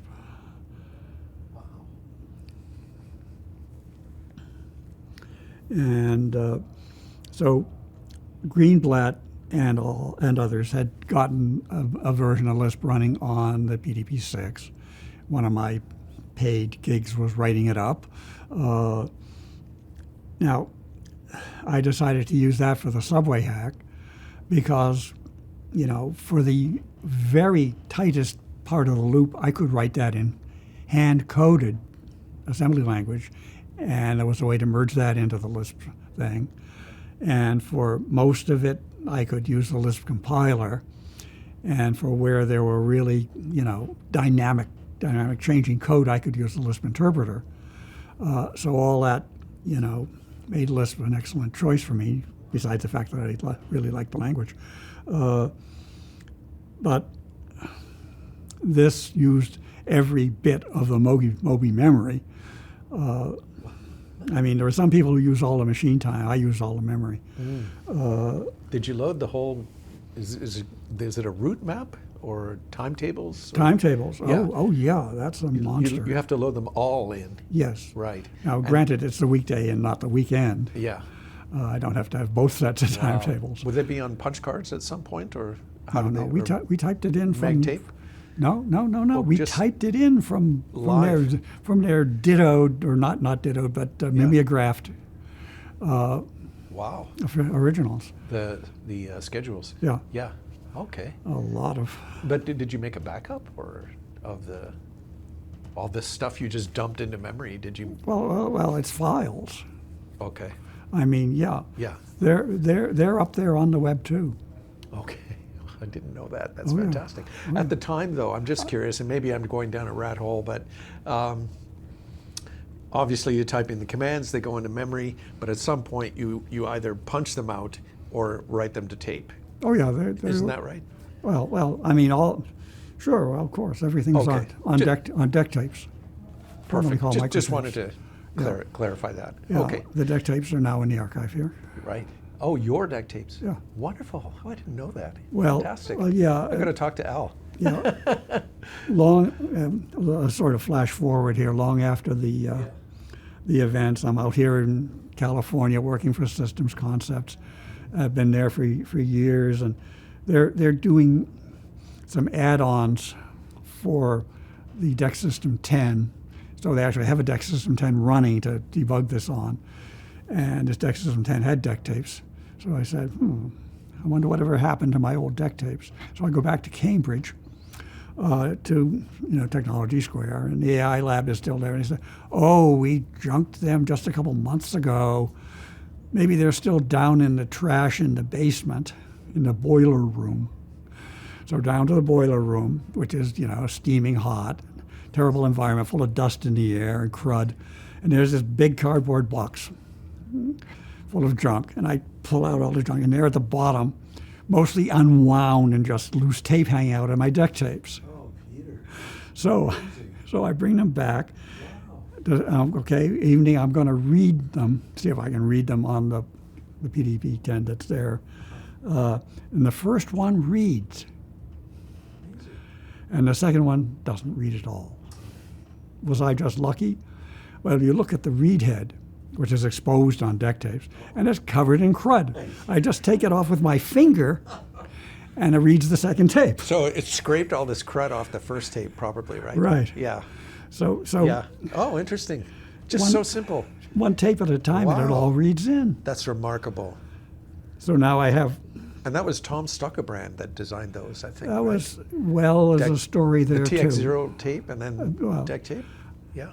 I don't know about the TX-0. I do know that after DEC put these things in the field, not only did they have to change the name from microtape to DEC tape, because it was somebody else who made something called microtape, but there was a patent infringement claim against Tom Stuckebrand. Oh dear. Yeah, but that's interesting. Interesting. Okay, so let's see. We're at the AI lab, PDP-6. You're reading your tapes, and we're still in the subway hack. So okay, so the subway hack happens. Yeah. The great second subway hack. Yes. The computer is up in Cambridge. Jack Holloway is, going to babysit it because it's not reliable, especially not the Fabritech memory. Do you need to get real-time information from him? Or how does that work? Okay. Thanks to Professor Minsky, the MIT Alumni Association's chapter in New York let us use their headquarters. Nice. So we get a teletype installed there. Oh, wow. Nice, handsome, genuine teletype. Get a dedicated line. I go into the works of the teletype, take out the half duplex jumper so that the thing works in full duplex mode. And to test the line, a telco employee has to come by and test it out. And he says, oh, and remember when you're done to put that jumper back in? Right. Oh, that's fun. So how did that work? So with you getting inputs. So in essence, we have the console of the PDP-6 remotely located in this office building in Manhattan. Okay, now the logistics. This is something else that I don't know where I came up with. Okay, this is obviously the days before cell phones or any other kind of, on-the-fly communication. But it is the era of the payphone. And there are payphones all over the subway system, sometimes inside the paid area, sometimes outside. And so I am going to have this group of people attempting to run, but of course things happen on the run. They get delayed, or once in a while they get ahead. And how can we take advantage of this or make the best of the circumstances? All right, I am going to have people go with them. They have this initial route spelled out in detail. And if something happens, one of these people will go off, find a payphone, phone the Alumni Center, where I have a bank of telephones, and actually 3 of us working there, say what the change is. I will type that in and have my program start over from where they are with the new time. And there's just a ripple through, the changes ripple through the whole schedule. So 5 minutes or so, the computer starts coming out with possible improvements. And I take one. And I have another bunch of people out there waiting at payphones ahead of the run. Oh my gosh. And I ring up the phone and say, okay, take this down. So this is when you could call into a payphone. Yeah. Which I guess most of them did allow that. They did then. Yeah. Right. Sorry. Mm-hmm. So, and I had, spirit duplicated forms, exactly what to fill in. Here's this next step of the route, and be at this platform or this station at this time, and they'll be on that train. And it worked. The whole logistics worked beautifully. I was astounded. What didn't work was the Fabritech memory. That failed once. How did you tell? How did I tell? The machine bombed. Oh. Crash. Stop. Froze. Use one of the telephones, call, ordinary landline call to Jack Holloway. I'm working on it. Restart the system. Reload. We saved a checkpoint up to here. Okay, away we go again. I was thinking too, what a good, this reflects well on the New York subway in that their schedules are accurate. In those days, they were very good. They weren't perfect, and we suffered from that, but they were very good. They claimed that 95% of trains reach their terminals on time, which is to say within some number of minutes, which is not the case since. Now it also has to be, the week before the real run, we went down for a sort of dress rehearsal. And that was only going to be, 2 or 3 hours. Okay. Just like the first 4 or 5 stops or something? Well, more than that. But first half a dozen trains. Yeah. And that worked beautifully. That worked beautifully. We came, by the end of that, we were ahead of schedule. Came the real run, same day of the week, a week later, we were behind schedule. We missed a train and just ran late and so on. So luck, though, you don't like to say this, luck is very important in this game. Yeah, definitely. And an early start seems important too, maybe? Yeah. Did you ever think of moving the start time? That couldn't be done. It couldn't be done. Okay. There are certain segments. They don't run all night, do they? Yes. It's 24 hours. Every station is served 24/7. I had no idea. Oh gosh, yes, the city that never sleeps. This is the infrastructure that makes that possible. Right. No, there are, or at least were then, a few segments of right-of-way we had to cover for our definition of cover the whole system, which was pretty demanding. There were a few segments that only ran a few trains a day, and we had to schedule the start of the run around them. Those are like express trains or something? No, it's just exotic routings. Oh, okay. Starts out on this line and ends up on that one. So that sort of constrained the first 3 hours of the trip. So AI Lab to System Concepts. Okay. What happened in between there? What happened in between? Yeah. I don't know all that was in the background. But the AI Lab, what was in the background was the AI winter. Yeah, tell us about that. Well, that's when all the money dried out. Money, at least to the larger institutions, tended to dry up. I think there's an article recently by Tom Hay about how it didn't dry up to smaller schools, but some of the big players had to tighten their belts. And MIT was certainly one of them. And the feeling was I'd been there long enough, feeling among some people. I would have happily stayed forever. And a couple of friends of mine had started a company called Systems Concepts and had lit in San Francisco. Said, why don't you join us? So I did. What year would this have been? This was late summer 1970. Okay. My girlfriend at the time, whom I'd met at the radio station, came with me, and we got married out here that fall. Celebrated more than 50 years since. Oh, congratulations, Peter. That's lovely.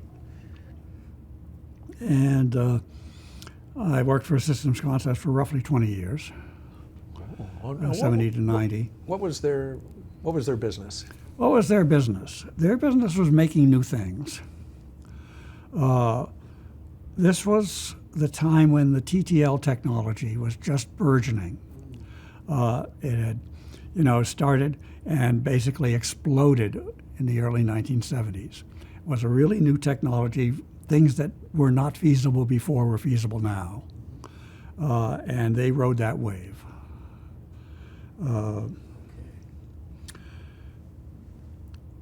Some of the bigger products, something called the SA-10.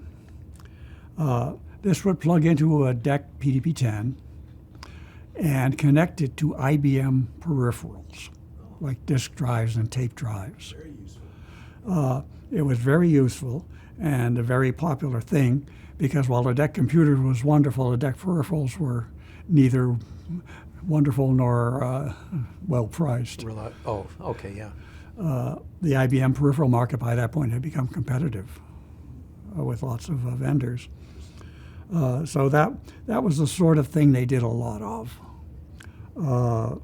My job there, well, technical writing, for one thing, which extended to writing proposals. Every time they, responded to an RFQ, I wrote the proposal and signed it, Peter Samson, Director of Marketing.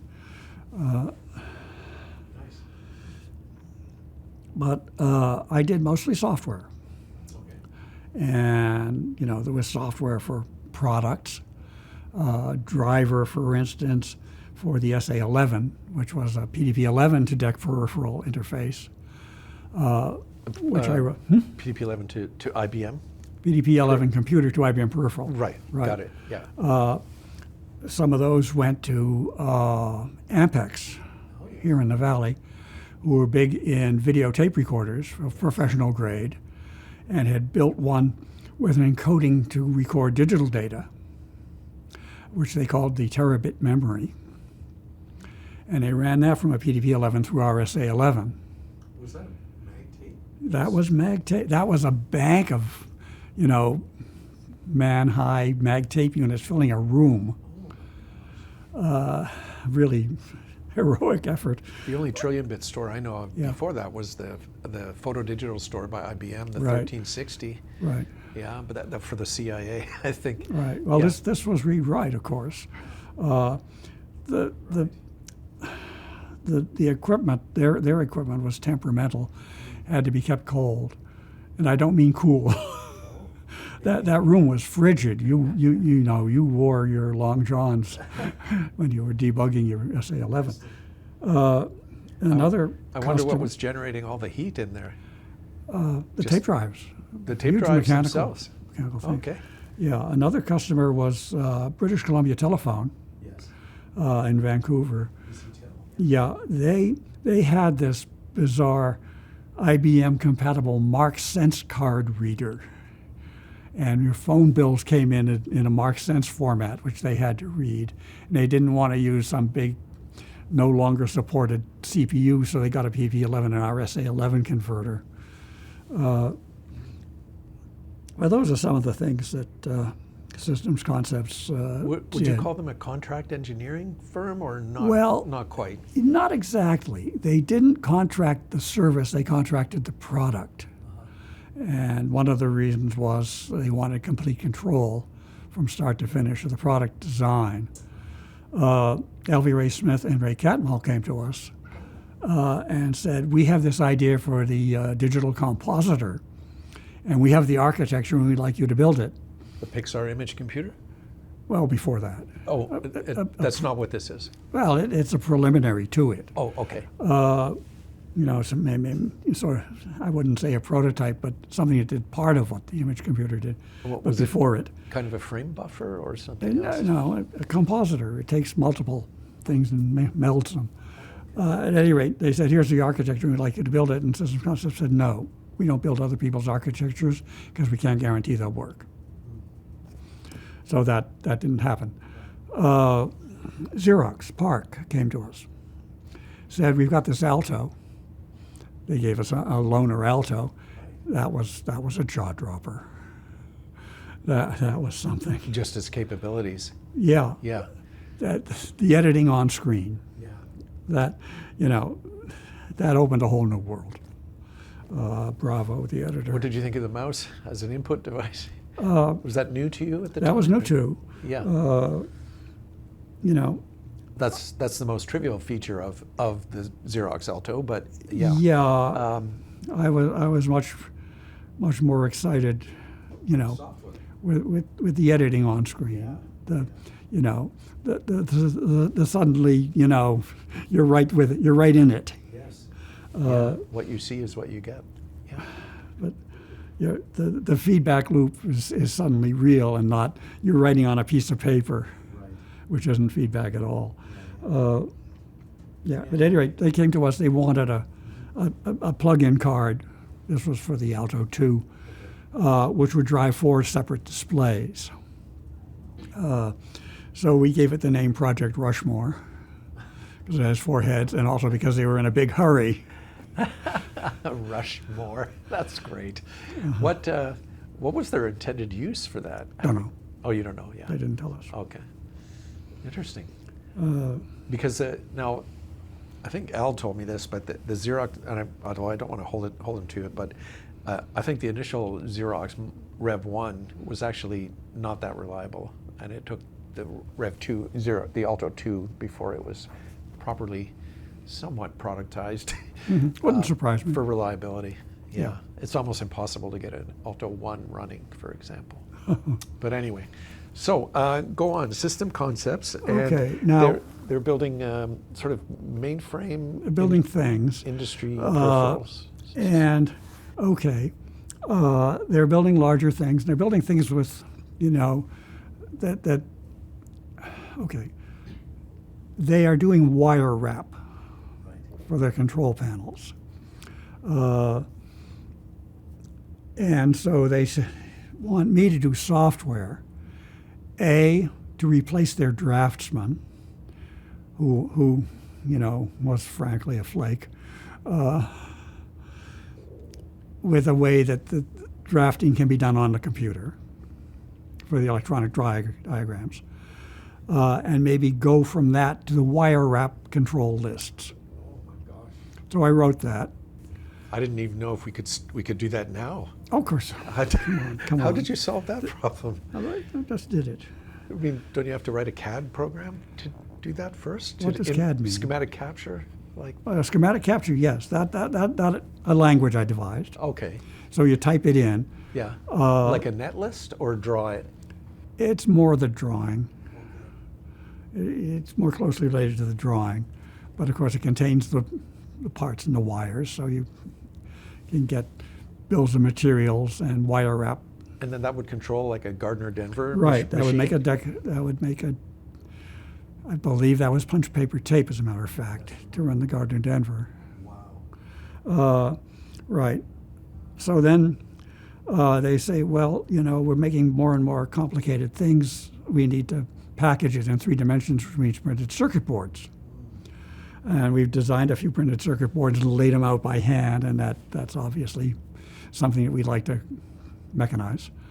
Can you do it? So I wrote software that laid out wired printed circuit boards. This got to be a big program. It's all in Lisp.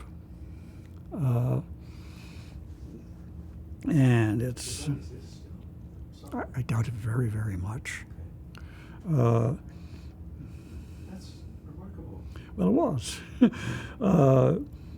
So now you have What year is this, by the way? Just Well, roughly. this is the mid to late. I'm sorry, 70. This is the 80s, 1980s. Right.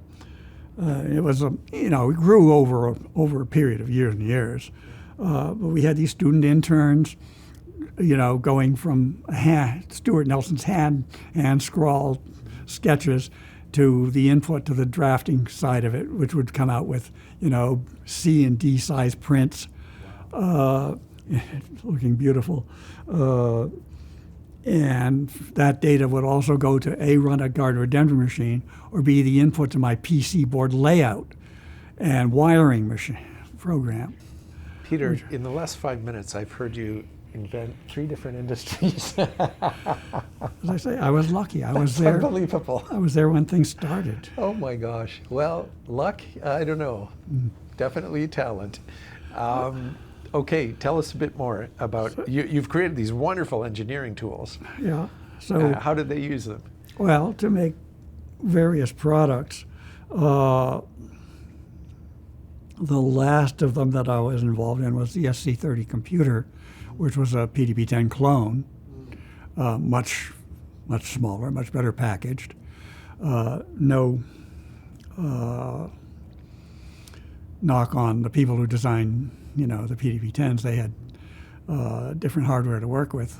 Different hardware technology, Yeah, probably, different right? generations Was of it- technology and Yeah. different aims.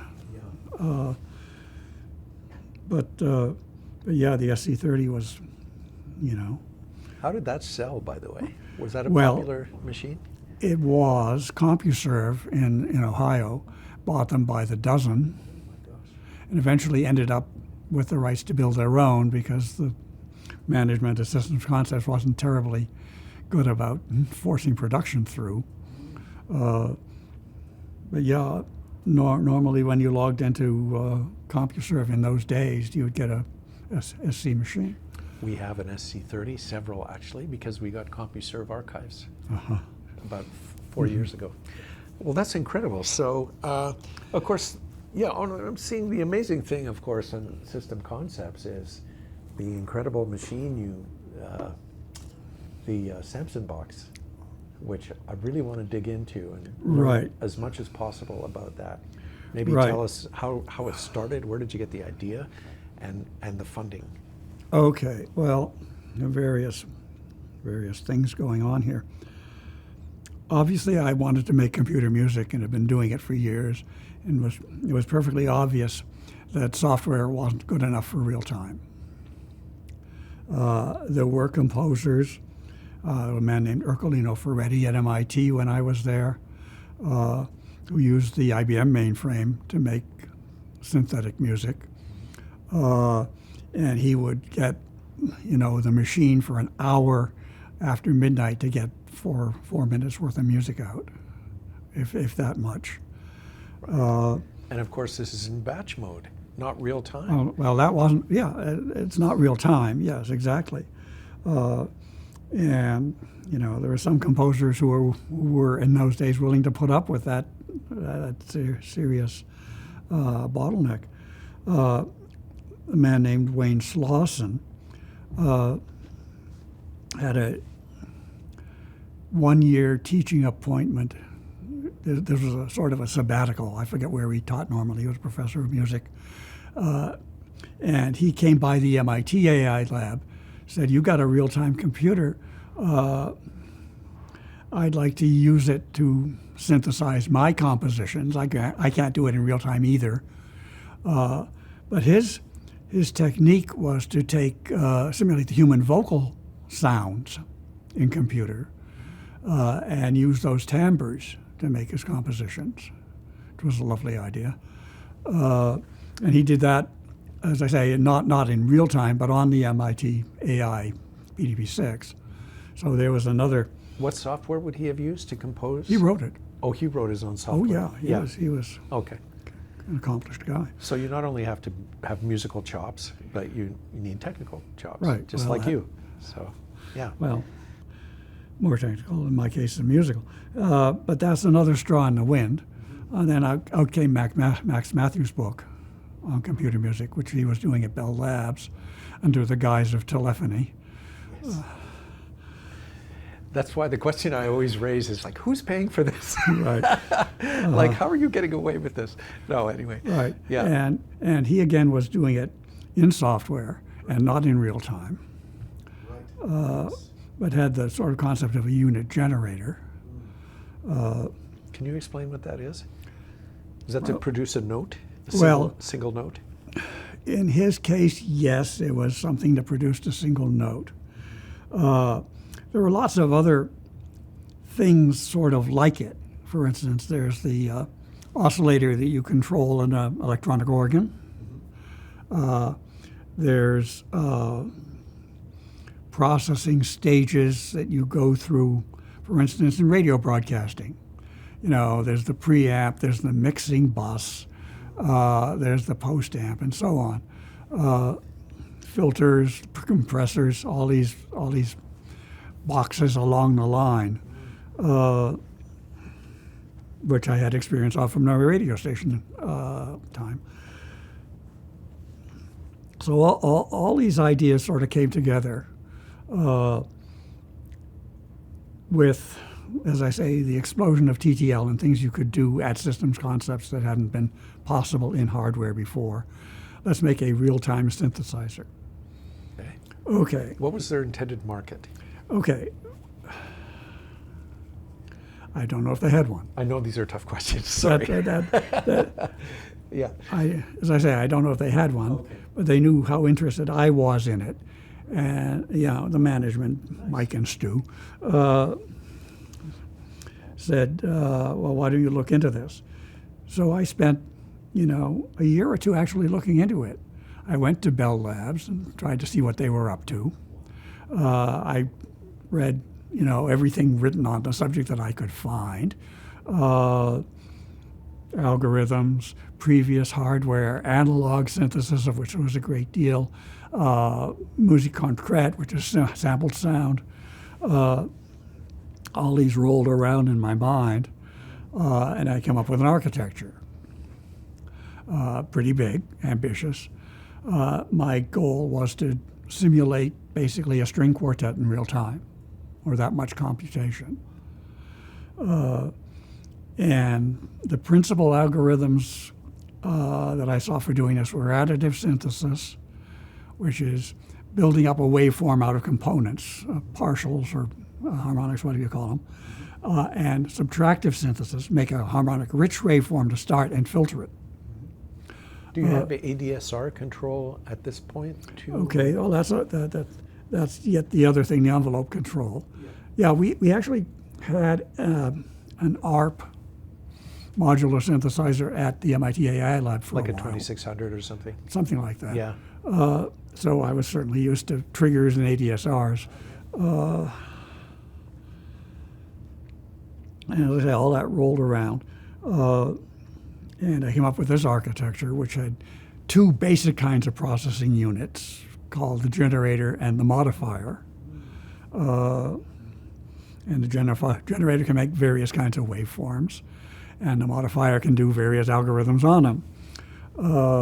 And in between, there's this thing called sum memory, which was the digital equivalent of a mixing bus, only it's 64 mixing buses. This is all accessible via software. Well, of course. All controllable, I mean, the hardware. Right. Each little filter and mixer. Every parameter. Every parameter. Right, and Wow. each generator has, a dozen parameters, and each modifier has 8 or 10 parameters. And then there's a separate bank of memory, which is used for delays, because delays have, so that's called delay memory, and the modifier has an interface to the delay memory. Is that to create reverb or? Reverb, echo, and just straight delay, all three of those. Okay. There's a marvelous algorithm for reverb, be that as it may. Now, on the generator side, one of the things I did, you get sine waves, you get square waves, you get sawtooth waves, you get pulse trains. Those are all trivial digital things. Well, a sine you have to look up. But there was this algorithm I found out about called the Winham-Stieglitz algorithm, which makes band-limited pulse trains. And these are these waveforms which have frequency X, frequency 2X, frequency 3X, up to whatever N you choose, and there it stops. And no sidebands and nothing but those frequencies. And it's quite beautiful. Is that digital synthesis? Well, the formula involves dividing the sign of this times that divided by the sign of something else. Okay, now I looked into this. Dividing by a sign, dividing is very hard digitally. I wasn't going to do that. I would multiply by the cosecant. Yes. Okay, step number one. Step number two, sometimes when you're near the zero angle, you've got numbers that are very, very small. Okay, if I want enough precision, I'm going to have to do this in floating point. Okay, I implement floating point for this part of the thing. Oh, thank gosh. And finally, number three, if they give an absolute zero, one of these numbers is going to be infinity. So I offset it by half an LSB. So those are the three engineering tricks. Wow. That involve. Describe how large this system is for us. Okay, 2,500 integrated circuits. Okay. No chips. microprocessors, right? What? No microprocessors? No, this was pre All microprocessor. TTL, This is medium and all small TTL. scale integration. Right. There's some LSI. LSI. I mean, the memory chips are 4K bits, I think. That's the largest you get. But it's basically 4-bit chips throughout, 2,500 of them. And of that 2,500, 10% is for diagnostics. That was another thing I was sort of insistent on. You can basically, if you stop the thing running, you can read back essentially any register. So I wrote, this is another bit of software. I wrote a diagnostic program which would inject data into the memories, tick it over, and see it progress through the stages, and simulate the processing to check that each stage is doing the right thing. So that was a sort of semi-dynamic diagnostic software. Power requirements probably would have been pretty hefty. Well, yeah, I don't remember the details. It had Yeah, but that's not important. 4 or 5 power supplies. Yeah, and so tell me how you use this, and did you have music? Okay. Now we come to the customer. Yeah, and who used it, and Right, and how they right. used it. We were going to build one, and then when at about the point where I had the architecture, it was about ready to start going from big blocks to small blocks. Andy Moorer from the Stanford Computer Music Center said, we're interested. We got some money. We're interested in getting a digital synthesizer. Can we come up and tell you our plans? Sure, come on up. And I show them my plans, and they showed me their plans, and they are 90% equivalent. How about this? Okay, yours looks. They tell us this design looks perfect, except just add this feature. So I added it. Yeah, that's the. That's okay. That's the frequency ramp, as I recall. I'd have to look to be positive, but it's a second order ramp term in the generator. I forget. It's either I think it's for the frequency. Might be for the so that you can vary so you can have the frequency automatically varying along with the envelope. Yeah. Interesting. Yeah, second order term. Okay, so how did it end up at Karma, and how was it used? Well. I'm told they got their money. Stanford, of course, has a development department, and they're out looking at alumni and alumni's widows in this case, and got contacted by this old lady who said, I want to give Stanford some money. What should I give it for? I want to give it to music. And they said, we need a new organ. Wouldn't you love to give us a new organ? And she said, well, is there anybody else asking for anything? And here's this computer music group asking for a synthesizer. Oh, I like that idea. So that's where the money came from for the synthesizer. So it's just a benefactor. Right.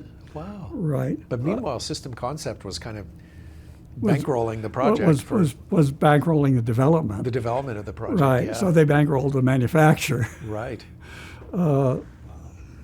And it went to CCRMA, where it served, I'm happy to say, for 12 years.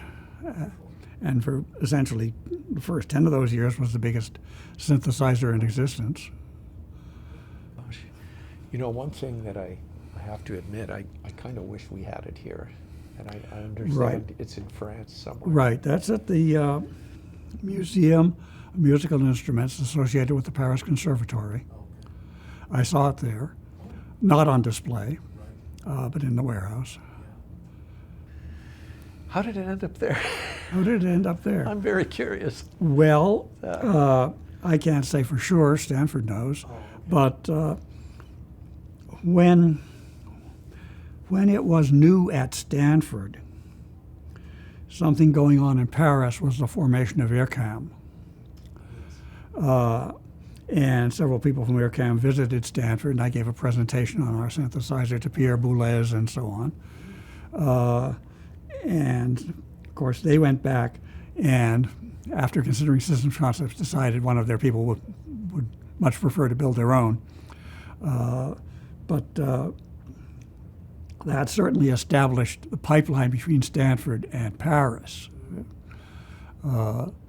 Software and ideas went back and forth. So when the CCRMA decided to go to individual workstations, and the synthesizer became, not necessary anymore. I guess they talked to their Paris people, and they said the conservatory would love to put it in their museum. Let's talk about the replacement. You said workstations. Are these music? Do they have sound cards or some way of producing? They went for Next cubes. Oh, okay. Next was the big next thing. I remember. Yeah. Right. Did that have special music capabilities? It had a sound chip, as I recall. Oh, okay. I know it had a DSP. I'm not 100% positive, but I believe it did. Yeah. And they wanted everybody to have their own, rather than time sharing this vast, one of a kind. Now, on the Samson Box, it's a single user machine, right? One person at one time. At one time, yeah. And you compose. And what is the input mechanism? Wires. Love it. All right. But how do you put in notes? Is there a keyboard? Okay. No. Yeah. Now this is entirely at Stanford's end and not at mine. Okay. I mean, it has standard PDP-10 I/O instruction set. Oh. There's a control, which is CON-O. There's status read, which is CON-I. There's data output, which is data O, and read back, which is data I. Well, there are variants on them. Yeah, there's lots of things you can set and lots of things you can read, and lots of ways you can poke it. So there's a lot of interface there. How much memory was in the Samson Box? What kind? I mean, it sounds like you from a DEC machine, you upload the software to it. Okay, there's 256 generators, which is to say there's one generator processor and 256 word memory. Okay. So it would do generator number 1 with all the data from location 1, do generator number 2 with all the data from generator location 2. Wow. Do you remember this is also maybe a bit of a rat hole, but the generator or the oscillator, the functional unit is the basic functional unit of the whole synthesizer. Or 2, the generator and the modifier. Right, but I'm thinking just in general, getting that initial tone is the single. That's the source of everything that happens later. Right. So, did you have any special analog or nice design to produce to produce the generator? What do you mean? Well, was it? Like I know when we built church organs, the every key had its own generator on the Right. keyboard, and that circuit was tweaked very carefully, just to produce meet cost and quality objectives. And Now you know why I love digital Yeah. as opposed to analog. okay, so how did the frequencies get generated? I guess that's what I'm asking. In the long run, the same way I did it on the TX-0. Okay. You have an angle number, you have a frequency number, and on each cycle, you add the frequency into the angle, and you get a new angle. And you look up the angle in the sine table, and that's your output waveform. Okay, and that just goes to an amplifier and a speaker? It goes anywhere you want it to go. Right. I mean, you don't even have the lookup in the case of the PDP-1, but yeah, that goes to some memory. The output of every generator, the output of every modifier goes to some memory, where it can be picked up by any generator or any modifier. And some generators have a mode. Well, you can give a generator a mode where it drives a DAC. They had 4 DACs. Interesting. Yeah. And how about, I don't know if you know this, but you said it was at CCRMA for 12 years or so. Mm-hmm. Any famous people come in and use it, or albums that resulted? You'd have to ask them. Okay, I'll ask them. I mean, yeah. yeah, I have 1 or 2 CDs Oh, at home, stuff they did. oh, wonderful. I'm sure they produced a lot of stuff on it, but I don't know. Yeah. That to me is a remarkable piece of technology, and I don't think you're getting the credit you deserve on that, by the way. Okay. Anything else you want to say about the Samson Box? But I never called it that. Okay. What did you call it? The Systems Concepts Digital Synthesizer. Okay. Good. Peter, I wanted to discuss a guitar pickup processor that you worked on. Oh, yeah. Tell us a bit about that project. Well, after Systems Concepts packed up and left California, excuse me, I was on a, sort of loose ends, and the computer music group at UC Berkeley phoned me up, said we might have a job for you with this Zeta Instruments. They wanted to process digitally sound they pick up off a guitar from a device that fits all with the guitar strings. So I did some starter of work for them, and the word kept being, yeah, we're going to get the grant from the state, we're going to get the grant from the state. We're about to get the grant from the state canceled our grant. So they were a startup? Were they called Z Meta? Or Zeta. Zeta Systems. Yeah. Yeah, I could probably find the guy's name if I had to. But yeah, eventually they got a little bit of money to pay me back for what I had done, but that was a short-term thing. Okay. By the way, just quickly to flip back, you mentioned System Concepts left the state, which has a bit of an ominous ring to it. Is there anything you want to add to that? No. No. Okay, we'll leave it at that. Oh, now here's one other thing. A year or so before that, CCRMA invited me down to give a little talk to everybody on what the next generation of synthesizer should be. I didn't want to talk about that. I'd done my bit. I made a synthesizer that could synthesize string tones, brass tones, woodwind tones, percussion tones, and sampled sound. That was enough. But I did go down, and what I prepared was a roughly 20-minute long old-timey radio skit, a murder mystery, the listening room murder mystery, which takes place in a computer music facility, and got 4 or 5 of the regulars at the computer music group at CCRMA to be the actors, and I would run the thing. Is that available still, that recording? I've got the script. I haven't got a recording. Okay. Well, that would be something to look at. Mm-hmm. Very fun. And so was Right. it kind of full of inside jokes? Exactly. Yeah. Full Bad of inside puns. jokes. The right. The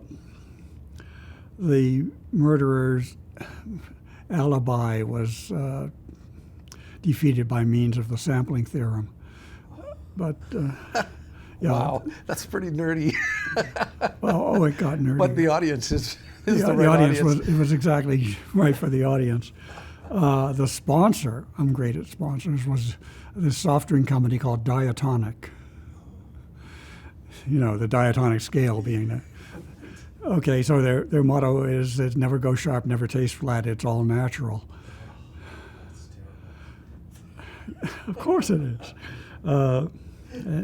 It went on from there. Neat. Okay, well, at some point after the Zeta thing Yeah, Rosenfeld. ended, they didn't get their grant. You began at Autodesk, Right. which I guess was in San Rafael at the time. They were in Sausalito at the time. Sausalito, sorry, that's They right. started in they were there in Sausalito. Got a call from somebody I knew at MIT in computer music named Mark Lebrun, who was now a manager at Autodesk in their advanced research area. And so I came on board there. There were various things going on. The Cyberspace Developers Kit, CDK, virtual reality, was just, becoming physically possible. Mm-hmm. What year was this roughly? Oh boy, early 90s. And there were these extremely clumsy, extremely low resolution headsets, and to get where you were and which way you were pointing, they had to attach something physically to you. So the hardware wasn't there, but we wrote some good software for it. That was one project. So Autodesk was exploring VR Yeah, in the early 90s. right. Wow. Well, this was when the original founders were still more or less running the company. Okay. John Walker and so John forth, Walker and forth. so on. Yeah. And the company was founded not only by 12 software engineers, but 12 software maintenance engineers. And that's a great thing. These are people who write code that you can use forever. You can rely on. You can keep up to date and update the product and so on. Right. And the flagship product, AutoCAD, had Lisp in it. Yes. So that was another attraction. Now tell us how you what you did with Lisp at Autodesk. Well, because that's an interesting. yeah, there were a couple things. One is that I put a common Lisp front end on AutoCAD. Nobody wanted it.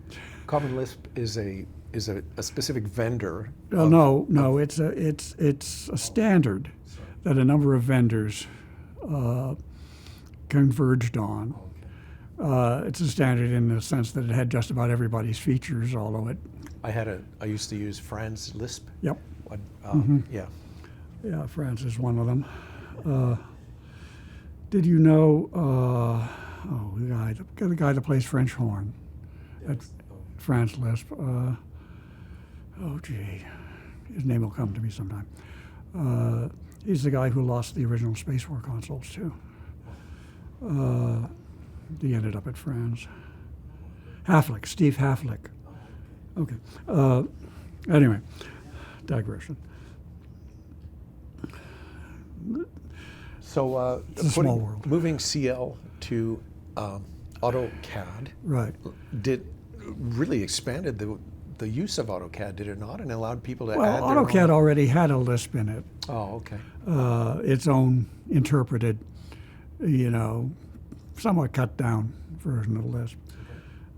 Putting Common Lisp on it, I don't know if my management thought that was, something to really sell or or not. The Cyberspace Developer Kit, I put a Scheme front end on, which was interesting. I don't know anything about Scheme. What is it good at? Well, it's not my favorite dialect of Lisp. It's very pedagogical. Yeah, it is. It makes a big deal of programs as data, not just dissecting the program, but using a program or a subroutine as a data object. And so your function definitions are within binding constructs, just as your data is. For teaching the basics of computer science, it's a great language. For writing production code in, maybe not. Right, it was the CDK. I helped on a lot of other projects. There was something called, I believe, Animator Studio. Was that what it was called? Which was based on a wonderful concept. It's basically a paint program, but you paint over time. So you can, cause the stroke to appear, or cause the color to change, or cause things to move, all of these things, given them the time dimension. And that was what I happened to add to that was CJK, Chinese, Japanese, Korean text processing. Tell us a bit about that, because I think you have a kind of an interest in that, don't you? Oh, we forgot that. In Asian languages? We forgot that altogether. Yes, back at Systems Concepts, the Chinese language terminal. Right. Yeah. There's another thing we did. This was in the 70s. Got approached by a man named Chan Ye, Y-E-H, who had connections with the government of Taiwan. Thought we might be able to help implement his idea of a Chinese language terminal. He had an input device, which was a flat table-like thing about this size with a plastic sheet of characters on it and a little keyboard to the side, and you would push which group you wanted and which code character in that group as an input device. He had built a prototype, and we said, okay. And he explained what he wanted it to do, and we said we could do it. So it was to take a computer, I think a Data General Nova, because they were cheap, was his choice. And we would input on this keyboard, and it would appear in characters on a screen, and then he could transmit it to a like keyboard over a telephone line. And there was a printer. Ah, yes, the printer was an A.B. Dick inkjet moving carriage printer. Nobody at that time was interested in making a graphic printer. I mean, you had your pen plotter, and that was it for graphic output. And so we, the Systems Concepts, scratching our heads and tearing our hair out, looking for somebody who made a printer that we could tweak into doing full bitmap graphics. They didn't have dot matrix at this point, or? No. Oh, okay. The dot matrix was strictly in a character by character cell. Yeah. I mean, the big breakthroughs were, the frame buffer and the alto. But no, nobody cared to print that way. We looked at all sorts of things. We said, okay, here's this AB Dick. It prints characters, but if we, rip all that out, and just use the direct bit to droplet of ink thing, we can draw graphics. So that's what we did. And it zing, zing, zing, zing, but it worked.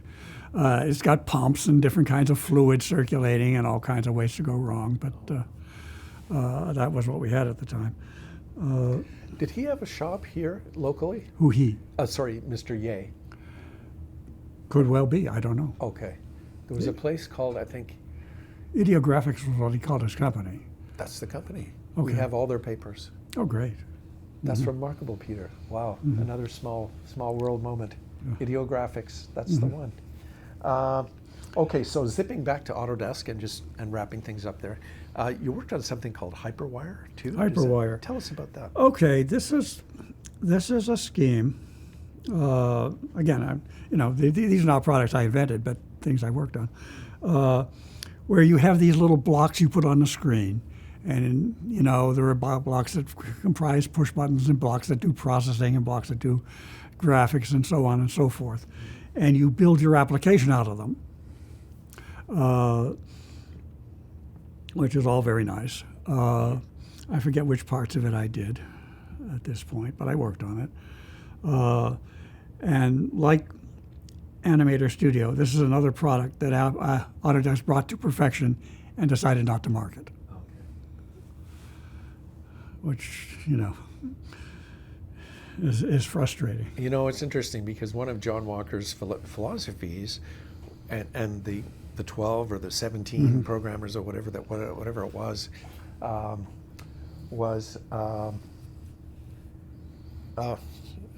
just completely lost my thought. Was to start 5 projects and one will be successful.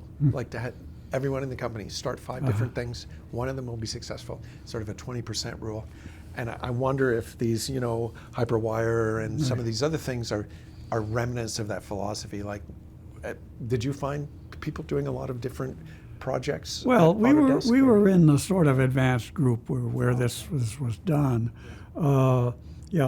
Something else John Walker said was Autodesk doesn't launch products; it jettisons them because they never gave enough support.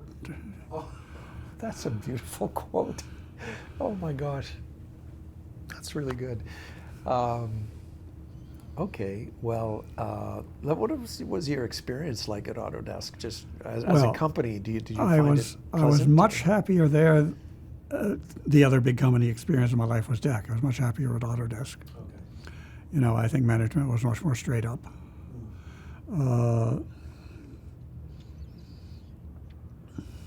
It's a shame the products didn't go out the door all the time, but yeah, it was a well-run company. And paid well, which is one of the reasons I really wanted to go there. They had 70% market share, like throughout all the 80s, if not into the 90s, with CAD. It was remarkable. Nobody came close. And there's VersaCAD, I think, is a competitor. Well, yeah, there were several competitors at the high end in terms of market share, though. Yeah, there's the super high end ones like CATIA and Dassault. CATIA. Yeah, CATIA. And somebody else in Europe, Nemetschek or some such name. Okay, at our level, in the 3D animation business, which is what the division I was in and eventually ended up in, there were competitions like Alias, Wavefront, and Maya, and we bought them. Oh, okay. Both of those were market leaders, absolutely. Did you, maybe this is not relevant, but does Autodesk still play in the animation Absolutely. space? Yeah. Autodesk Wavefront, Autodesk Alias. Oh, I guess those companies are still around. Yeah, that's true. I thought they might have folded them in and come up with something else, but they already have great standalone products, so that's fine. Yeah. I understand. All right. Well, I think we've. Well, I should mention. Okay, there's the cryptography side of Autodesk. Oh, yes. Just two things. Yeah. Of course, I was interested in cryptography, not deeply. But having friends like Whit Diffie, you sort of do that. And there was an issue with 3D Studio Max product. I did various things on. I wrote the file compression algorithm and so on. But they would give out betas to selected developers, mostly to find bugs, but also to, is this feature right? Do you really need something else? And that would go out to, maybe 40 or 50 people. And they've been troubled with leaks, which we did not want. They were under non-disclosure after all. And the product manager was exclaiming, if only there was some way to track down the leak. Aha.